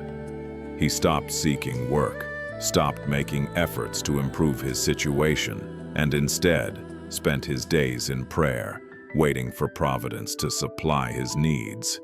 Days passed, weeks, his stores depleted, his strength began to fade. Yet he maintained faith that surrender would be rewarded. 2 weeks into this experiment, weak from hunger, the man had another vivid dream. The same voice that had sent him to the forest spoke again, but now with gentle correction. "Fool, be like the lion, not like the fox." Perhaps you can feel this teaching settling into you with quiet clarity. We sometimes mistake passivity for spiritual practice, confusing surrender with waiting to be saved. The man's initial interpretation reflected a common misunderstanding, the belief that faith means expecting external forces to solve our problems. But genuine spiritual maturity recognizes our responsibility to be the means through which compassion flows into the world. True surrender involves releasing attachment to outcomes while maintaining wholehearted engagement with beneficial action. The fox, through no choice of its own, required care, but humans possess capacities. The fox lacks intelligence, creativity, the ability to provide not only for ourselves but for others who genuinely cannot provide for themselves. Awakening does not exempt us from worldly engagement. It transforms how we engage. Consider your own relationship to giving and receiving. Are there areas where you wait for others to provide what you could offer yourself? Perhaps waiting for someone else to create the community you long for, to begin the work you envision, to show the kindness you wish existed. We are called to be both lion and fox, receiving grace when we genuinely need it, offering strength when others require support. By being the lion when we can, we help ensure that others will be lions for us when we truly need their care. Let us continue with the story about the ultimate goal of genuine assistance. At a gathering of healers and teachers, a therapist found himself in conversation with a renowned master of contemplative wisdom. The therapist had built his career helping people work through psychological difficulties, analyzing their problems, providing interventions designed to improve well-being. He was genuinely skilled at his work, able to identify patterns that his patients could not see, to offer insights that shifted perspectives, to guide people through the difficult terrain of emotional healing. He had helped countless individuals find relief from suffering through the careful application of therapeutic technique. "I am curious about your approach," the therapist said. "How exactly do you help people?" The master listened to the question with calm attention, considering not just the words but the assumptions beneath them.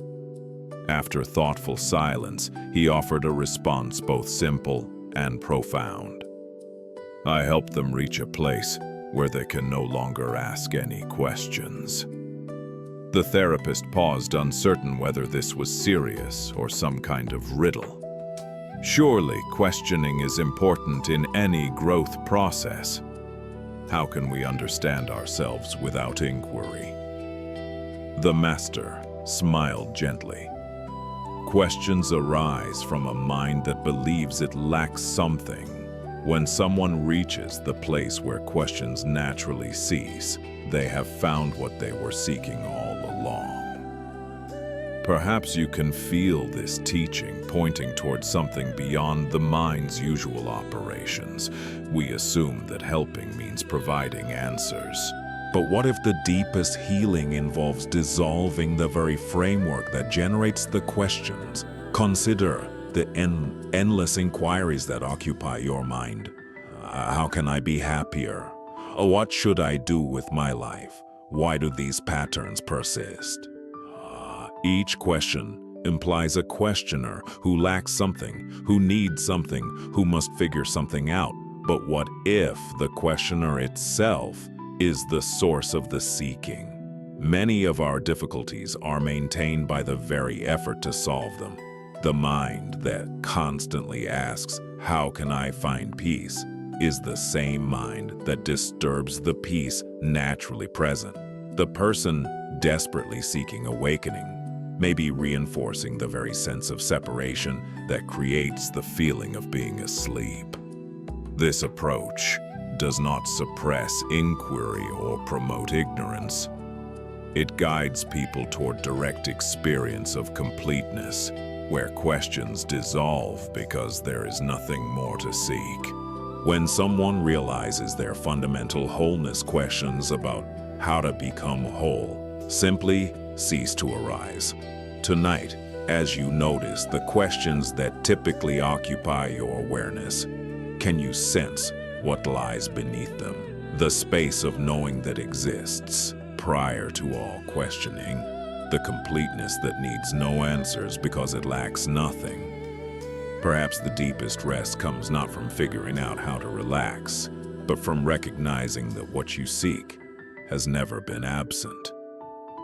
Questions cease, not because they have been answered, but because the one asking them discovers there was never actually anything missing. Let us explore a story about the temporary nature of everything we hold and everything we are.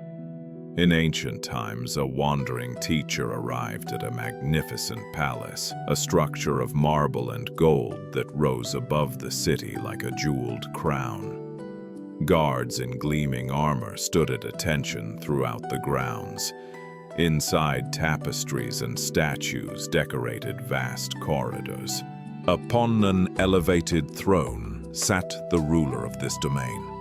The palace represented generations of accumulated wealth and power. Its walls held the memories of councils, where kingdoms were decided ceremonies, where rulers were crowned celebrations, where victories were announced. It seemed as permanent as the mountains, as enduring as the sky itself. "What do you want?" the king asked, his voice carrying the authority of one accustomed to immediate answers. The teacher bowed respectfully. "Your Majesty, I would like a place to sleep in this inn." Surprise rippled through the assembled courtiers. The king's expression shifted from curiosity to confusion. "But this is not an inn. This is my palace. I am the ruler of this kingdom, and this has been the seat of royal power for generations."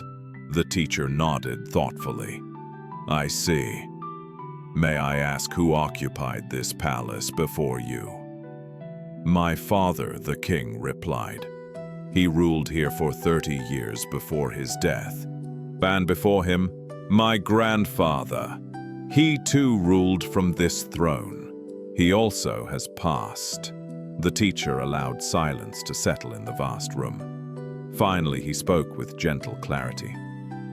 "And this place where people live for a short time and then move on. Did I hear you say it is not an inn?" Perhaps you can feel this teaching settling into your bones as you rest here in the gentle darkness. Everything we believe we own, including our own identities, we hold only temporarily. The house you call yours, the role you play, the body you inhabit, all are temporary arrangements. You occupy them for a time, then move on, just as others occupied them before and will occupy them after. This recognition can bring either despair or profound liberation, depending on how we receive it. If we cling to permanence, the truth of impermanence feels like loss. But if we release our grip, we discover tremendous freedom in recognizing that we are all guests in the inn of existence.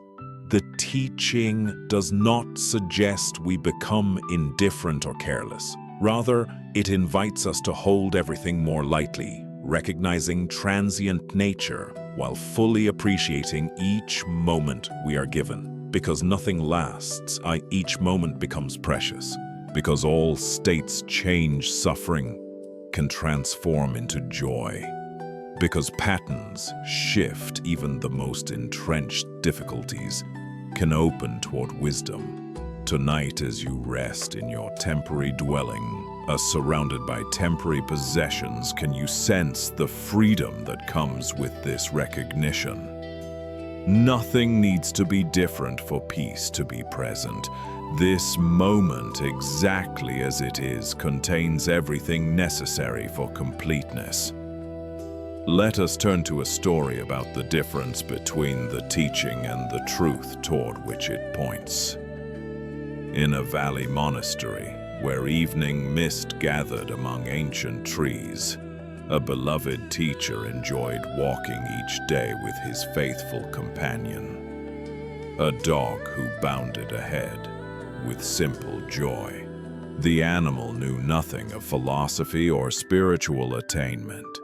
He simply loved to run, to smell the evening air, to be alive in this moment. One evening, the teacher invited a promising student to join them, a young person of exceptional intelligence who had studied the sacred texts with fierce concentration. This student could recite lengthy passages, explain subtle distinctions between different schools of thought and debate, finer points of doctrine with impressive skill. As they walked, the student voiced growing frustration. I struggle with contradictions in our teachings. Some texts emphasize this, others emphasize that. Some say to strive diligently, others say there is nothing to attain. How can opposing instructions both be true? The teacher listened with patient attention. He understood that intellectual brilliance could become a trap when the mind tried to grasp truth as though it were a mathematical equation. You must understand, the teacher said gently, that words are only guideposts. Never let them obstruct the truth they point toward. Here I will show you. He called his dog, who came running eagerly. The full moon had begun to rise, its silver light emerging as daylight faded. The teacher pointed directly at the luminous orb. "Fetch me the moon," he commanded, finger extended clearly toward the sky. The dog's response was immediate. His gaze fixed intently on the teacher's outstretched finger, following its movement with focused attention, completely oblivious to the moon hanging magnificently above. The teacher turned to the student with a knowing smile. "Where is my dog looking?" "At your finger," the student replied, awareness dawning. "Exactly. Do not be like my dog. Do not confuse the pointing finger with what it points toward. All our words are only guideposts. Each person must find their way through others' words to discover their own direct truth." Perhaps you can feel this teaching settling into your understanding. We collect teachings like treasures, analyzing techniques, comparing traditions, memorizing wisdom from various sources. All of this can serve a purpose, but becomes problematic when we mistake accumulating knowledge about truth for knowing truth directly. The moon represents our original nature, the awareness that exists prior to all concepts and categories. This awareness is always present, just as the moon exists, whether or not anyone points at it. It does not need to be created or achieved, only recognized. Tonight, as you encounter these words, can you remember that they too are only fingers pointing toward what cannot be captured in language? The peace you seek is not in understanding these stories correctly. It rests in the very awareness that is listening right now, open and present, needing no improvement. Let us explore a story about the power of choice and the responsibility we carry in every moment. A clever student had grown tired of his teacher's responses to every question. Convinced the old master merely spoke in riddles to appear wise, he devised what he believed was the perfect test. One morning, he caught a small bird in the garden. The tiny creature trembled in his cupped hands, its heart beating rapid against his palms. Concealing it behind his back, he approached his teacher. "I have a question that will test your wisdom. I hold a bird in my hands. Tell me, is it alive or dead?" The student felt certain he had created an impossible situation. If the teacher said alive, he would quickly end the bird's life and prove the answer wrong. If the teacher said dead, he would open his hands and let the living bird fly free. The teacher sat quietly, not trying to gather more information. His eyes seemed to look through the student rather than at him, perceiving something far deeper than the simple trick being attempted. Finally, with gentle clarity, he spoke. "The answer, my young friend, is in your hands." The student stood frozen. In those simple words, his elaborate trap dissolved. The teacher had not fallen for either option of the false dilemma.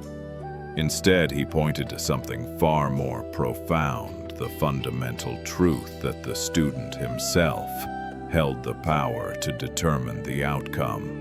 Looking down at his cupped hands, feeling the tiny heartbeat against his palms, the student understood. The bird's fate had never depended on the teacher's answer. It had always been entirely within his own control. More than that, this was true about far more than just this moment. The power to choose life or death, creation or destruction, compassion or cruelty, always rests in our hands in every situation, every day. Slowly, the young man opened his hands. The bird sat still for just a moment, then spread its wings and flew into the sky, disappearing among the trees. Perhaps you can feel the weight and the freedom of this teaching. We so often look outside ourselves for answers that can only be found within. We seek authority figures who will tell us what to do, what to think, what to choose. But true wisdom cannot be given from one person to another. It can only be discovered through our own conscious engagement with life. Every moment presents us with choices that shape not only immediate circumstances, but our character and destiny. The answer is always in our hands. This is not burden but dignity, the fundamental responsibility of conscious existence. Tonight, in the choices you carry, both large and small, can you recognize your own power? Not control over all circumstances, but the capacity to respond with wisdom rather than reaction, with kindness rather than cruelty, with openness rather than closure. The bird flies free because of the student's choice. In recognizing our own power to choose, we discover that the answer to every important question already rests within our grasp. Let us continue with a story about the ultimate nature of what cannot be spoken. In ancient times, there ruled a sovereign known throughout the land for devotion to the contemplative path. Unlike rulers concerned only with wealth and territory, this monarch had spent years studying sacred texts, supporting practitioners seeking the deepest truths. When word came of a master whose understanding transcended conventional teaching, An invitation was immediately sent. The day of the master's arrival, anticipation filled the palace. The sovereign had prepared elaborate questions that would demonstrate both devotion and sophisticated understanding. Surely such preparation would impress even the most accomplished teacher. When the master entered, he appeared utterly ordinary. Simple robes, humble, bearing alert eyes. Nothing suggested the reputation that preceded him. "Venerable one," the sovereign began, "I have studied these teachings for many years. I have built places of practice, supported countless seekers, devoted my life to understanding the sacred path. Tell me, what is the highest truth?" The sovereign leaned forward expectantly, anticipating profound discourse. Perhaps the master would elaborate on foundational principles or reveal some secret teaching. Instead, the master looked directly into the sovereign's eyes with a gaze that seemed to see through all pretense. His response came quietly. Vast emptiness and not a trace of holiness. Silence filled the chamber. Where was the elaborate explanation? Where were the references to sacred texts? If there is no holiness, the sovereign asked, voice betraying confusion, then who or what are you? The master's response came with the same quiet directness, I do not know. With those words, the master stripped away every concept, every identity, every claim to understanding. He departed as simply as he arrived, leaving the sovereign in contemplative silence. Perhaps you can sense this teaching pointing beyond all teachings. We collect spiritual knowledge like precious possessions, believing awakening lies in acquiring enough sacred understanding. But ultimate truth cannot be possessed or described in conventional terms. When the master says vast emptiness, he points not to nothing, but to the spaciousness that contains all things without being limited by any of them. When he says not a trace of holiness, he does not deny sacred experience, but transcends the dualistic thinking that separates sacred from ordinary. When he says, I do not know, he does not confess ignorance, but demonstrates the wisdom of open unknowing. The sovereign had confused spiritual accomplishment with genuine awakening. Years of study were not meaningless, but they had become obstacles to direct recognition of what was always present. Tonight, what would it be like to set aside everything you think you know? Can you taste the freedom in not knowing the spaciousness that opens when we stop trying to fill emptiness with concepts? This vastness the master pointed toward is infinitely open, containing all possibilities, while limited by none. In recognizing this openness as our true nature, we discover the most ordinary miracle, this moment exactly as it is lacking nothing. Let us continue with the story about the difference between carrying the form of wisdom and carrying wisdom itself. Late one evening, as darkness settled over a village, a blind man prepared to walk home after spending the day with a dear friend. As he gathered his belongings, his friend expressed concern about the dark streets. Please take my lantern, the friend offered. The way is particularly dark tonight, and there are obstacles along the path. The blind man paused with gentle amusement. Why would I need a lantern? You know I cannot see. Light will not help me find my way. Ah, the friend replied thoughtfully, but perhaps it is not for you to see better. Perhaps it is so others will see you and not bump into you as they hurry through the darkness. This reasoning made perfect sense. While the blind man had learned to navigate without sight, he understood that others depended on their eyes.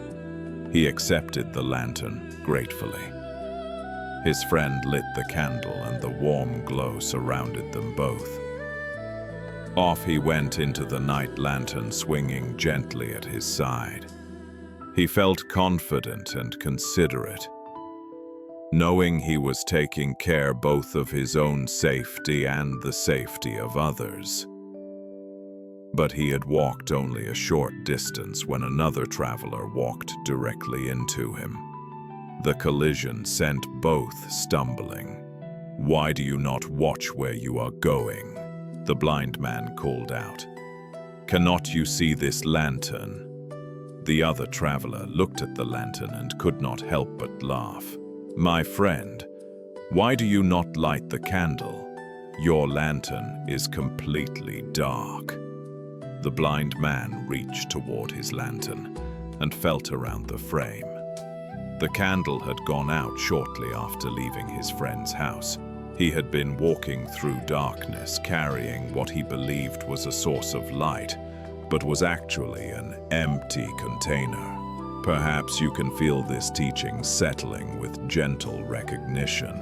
We so often mistake the form of wisdom for wisdom itself.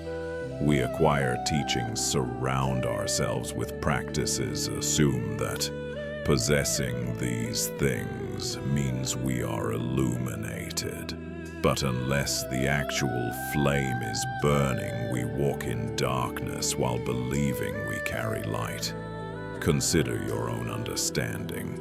How much of what you believe you know is actually lived wisdom, and how much is conceptual knowledge you carry? Like an unlit lantern, the difference becomes apparent only through life's inevitable collisions, those moments when understanding is tested by actual circumstances. The lantern is not useless, it simply needs the essential element that makes it functional. When we discover our light has gone out, this is not failure but opportunity. We can find a source of flame and actually illuminate our path. Tonight, as you rest here, can you sense where genuine understanding burns and where you might be relying on mere appearance of insight? This is not cause for shame, but for honesty. The practice is noticing when light has dimmed and having the humility to rekindle it. Let us explore a story about the unexpected doorway of laughter. In a remote monastery, there lived a young practitioner who approached spiritual discipline with tremendous intensity. Every morning before dawn, he rose for meditation, sitting for hours without moving. He studied texts with scholarly precision, debating fine points with fierce concentration. One autumn morning, while studying a particularly complex passage, he encountered something that completely baffled him. The text seemed to contradict everything he understood. Determined to resolve his confusion, he sought out the old master. In the master's simple room, sunlight streamed through paper windows. The young man recited the passage carefully, explained his confusion, described the various interpretations he had considered. When he finished, the master's face broke into a broad smile, then quiet, chuckling, then hearty, uncontrollable laughter. His whole body shook with mirth. The student stood frozen, where he expected profound explanation. He found only laughter. Without offering any clarification, the master walked out, leaving the young man alone with confusion.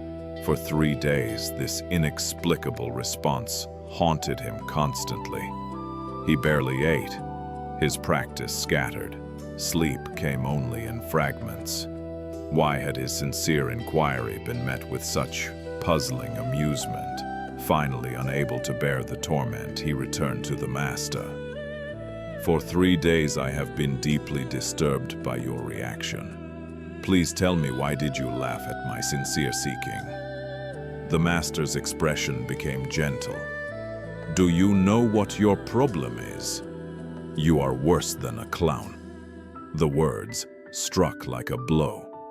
"How can you say such a thing? I have dedicated my life to understanding. How can I be worse than a clown?" The master smiled warmly. A clown's greatest joy comes from making people laugh. When others laugh, the clown feels happy and fulfilled. But you, when another person laughs, you feel disturbed, upset, tormented. Tell me, are you not worse than a clown? Understanding dawned like sunrise. The young man saw immediately how his attachment to being taken seriously had created his suffering. He had been so invested in his image as a dedicated seeker that he could not receive the master's joy. The laughter had not been mockery, but pure delight at the beauty of paradox. In that moment of recognition, the student began to laugh himself quietly at first, then with growing freedom. He laughed at his own seriousness, at his attachment to understanding, at the beautiful absurdity of seeking awakening so grimly. Perhaps you can feel this teaching settling with gentle warmth. How often do we become so invested in being understood, validated, taken seriously, that we cannot receive joy in unexpected forms? The master's laughter was teaching about the playful, spontaneous nature of awakened understanding, beyond all our serious concepts and solemn expectations. Tonight, can you hold your own, seeking more lightly? Can you find humor in the beautiful impossibility of trying so hard to achieve what we already are? Let us turn to a story about the unexpected nature of finding what we have always sought. In a monastery known for rigorous practice, there lived a humble man who had spent 55 years laboring in the kitchen, while others sat in formal meditation or engaged in scholarly study.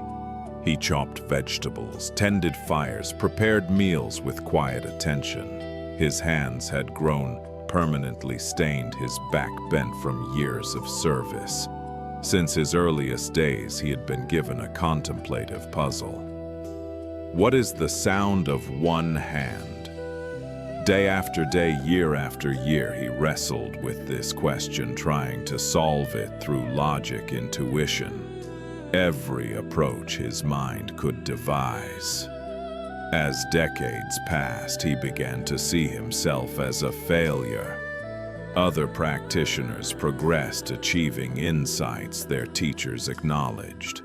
He remained stuck with his unsolved riddle. 55 years, he would whisper while stirring soup, and still I cannot hear what one hand sounds like.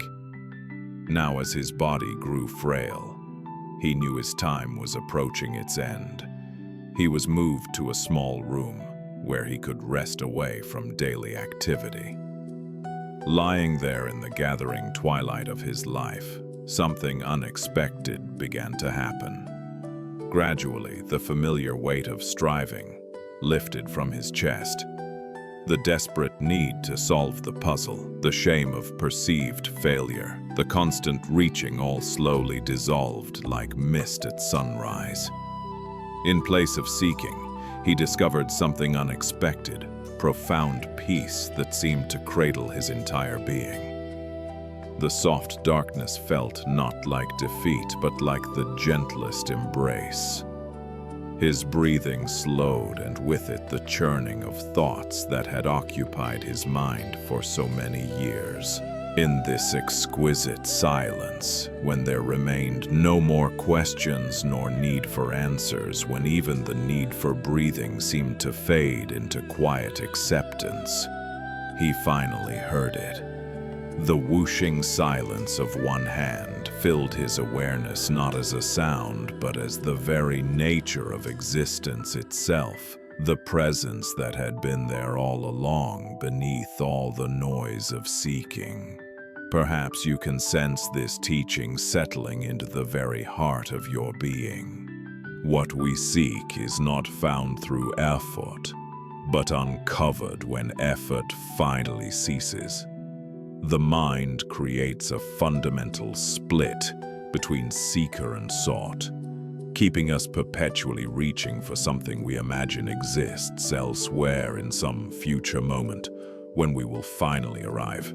But what if the very awareness that notices your seeking is the awakening you have been seeking? What if peace is not something to be achieved, but something to be recognized already present beneath all our busy striving? Tonight, as thoughts about spiritual progress arise, remember this humble man's discovery. Perhaps the sound of one hand is closer than you think, resting in the very listening that hears all sounds, including silence. Sometimes the greatest achievement is the willingness to stop achieving and simply rest in what has always been present. Let us conclude our collection of stories with a tale about how we perceive the world through the filter of our own hearts and minds. In times when wandering practitioners traveled between communities seeking teachings and testing understanding, a particular custom had developed. Before receiving lodging for the night, a visitor had to engage in dialogue with a designated representative, demonstrating understanding through questions and responses. At one renowned monastery, a travel-worn seeker arrived as evening shadows lengthened. The resident leader, busy with duties, assigned an attendant to conduct the traditional exchange. This attendant had lost an eye in an accident years before, though he had developed deep insight despite this limitation. When the two met, the traveler suggested they communicate through gestures alone. Sometimes the deepest truth transcends words. The traveler raised one finger toward the ceiling. The attendant responded by raising 2 fingers. The traveler raised 3 fingers. The attendant surprised him by making a tight fist. The traveler's confident expression faltered. After staring at the clenched fist for a moment, he bowed quickly and left the hall. Soon afterward, he found the leader. "Your representative is far too advanced for me. I must continue my journey. Please tell me what transpired," the leader requested. "I held up one finger to symbolize the awakened one," the traveler explained. "Your attendant immediately responded with 2 fingers to indicate both the teacher and the teaching, so I raised 3 fingers to represent the complete triad of teacher, teaching, and community." He held up a fist to show that all 3 are actually unified. "His understanding exceeds mine." As the traveler departed, the attendant himself appeared, visibly agitated. "Where is that rascal? He insulted me by holding up one finger to indicate I have only one eye. I held up 2 fingers to acknowledge he has 2 eyes. Then he rubbed it in by holding up 3 fingers to emphasize that between us there are only 3 eyes total. I made a fist because I was about to strike him for his rudeness." Hunter, perhaps you can feel the gentle teaching settling with both humor and profound insight. 2 people participated in identical events while inhabiting completely different realities. Neither was lying. Both were sincere, yet both were fundamentally mistaken about what was actually happening. We see not the world as it is, but the world as we are. Our concerns, fears, hopes, and wounds create filters through which we perceive everything. The attendant's sensitivity about his appearance colored every gesture into insult. The traveler's spiritual preoccupations transformed increasingly aggressive signals into sophisticated wisdom. Tonight, as you replay the day's interactions, Can you notice how your own concerns might have shaped your interpretations? The story points toward a crucial question. How might we see more clearly, less filtered through personal conditioning? The practice is maintaining openness, recognizing when we have already decided what something means before truly seeing what it is. By understanding how our inner weather creates our outer experience, we discover the possibility of clearer perception that serves both wisdom and compassion. As our time together draws toward its natural completion, allow yourself to notice the stillness that has gathered within you. This profound calm is not something we have created together, but something we have uncovered, a peace that was always present beneath the surface activity of daily living. Throughout this evening, we have wandered together through ancient teachings that speak to the timeless human experience. We have met an empress, discovering that painted birds fly away with a single clap.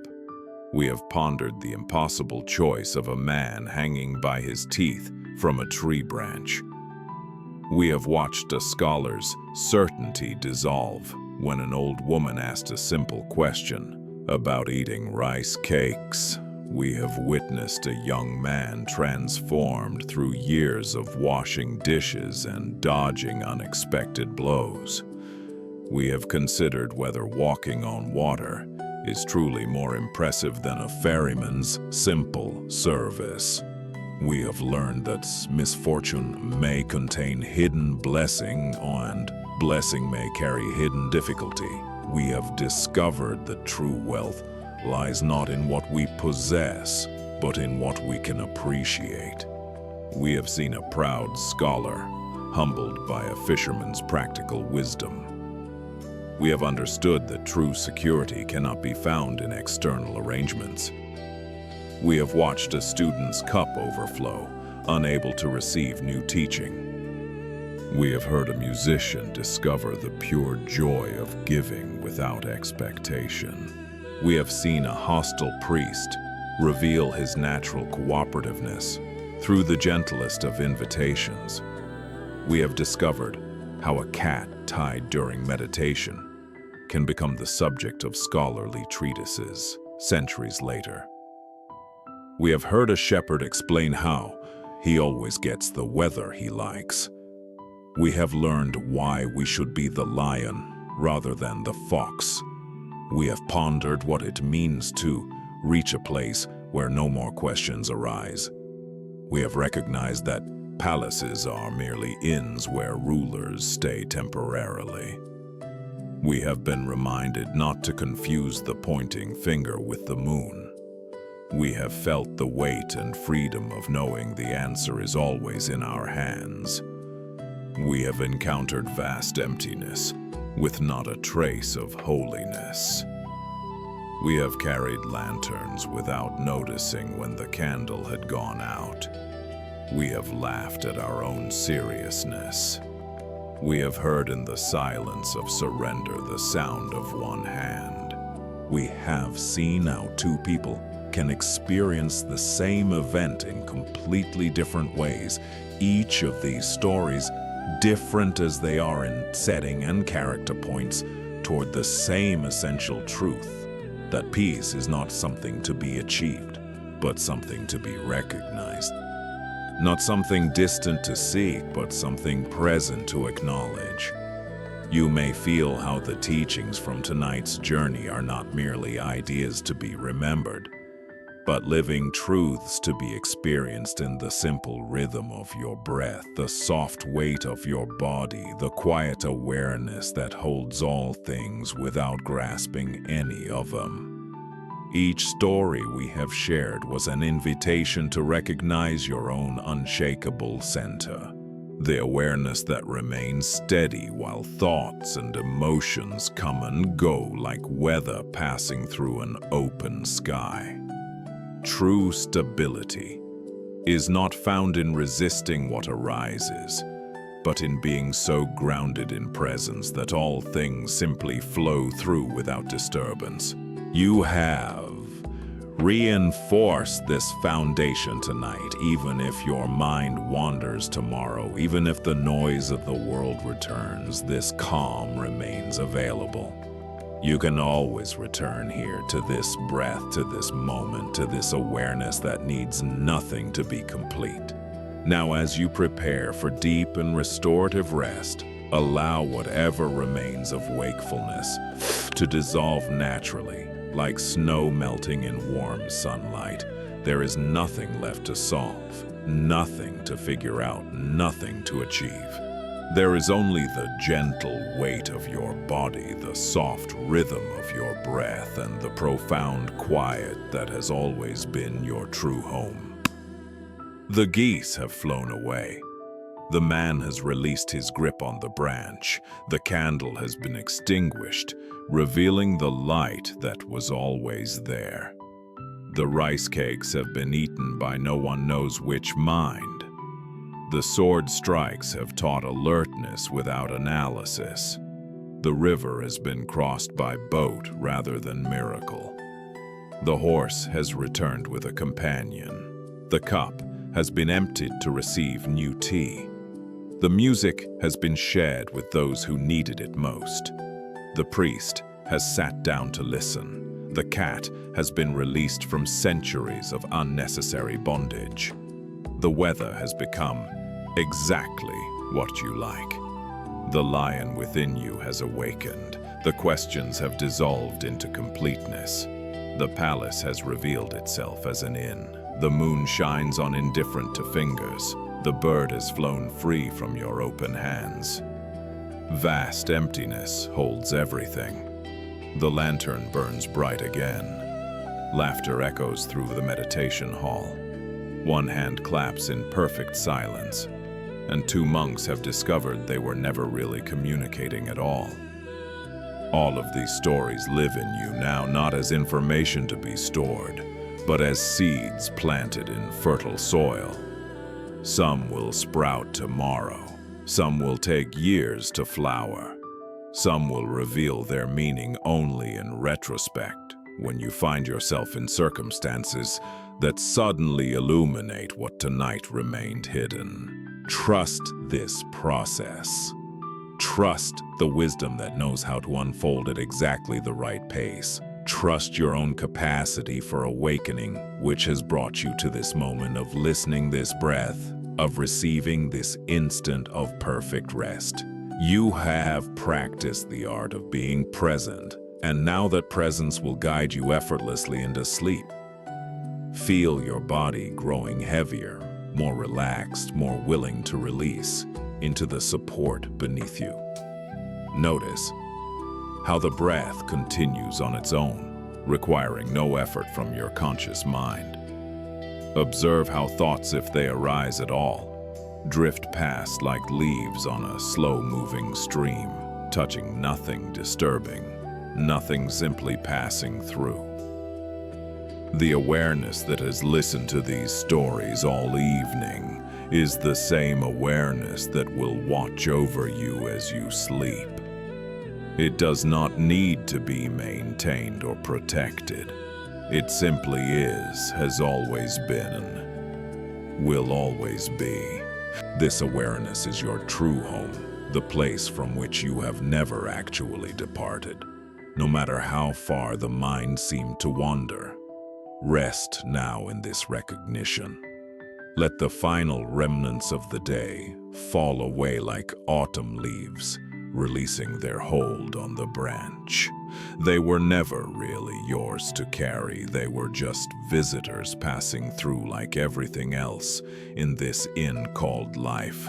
Thank you for sharing this journey. Here at Sleepy Monk, we honor the wisdom of those who came before us and trust in the peace that awaits you now. The night wraps around you like a soft blanket of stars. The silence holds you like a mother holds a sleeping child. The darkness is not empty but full of rest, full of healing, full of the gentle restoration that comes when we finally stop grasping and simply allow ourselves to be held. Sleep well, dear one. Sleep deep and well. May your dreams be peaceful. May your rest be complete. May you awaken, refreshed, renewed and ready to meet whatever tomorrow brings with the same presence, the same wisdom, the same unshakable calm that you have touched tonight. And may you remember in that first moment of waking that the peace you sought was never far away. It was here all along, waiting patiently for you to stop seeking and simply rest in what you already are. Sleep well, sleep deep and well. Good night.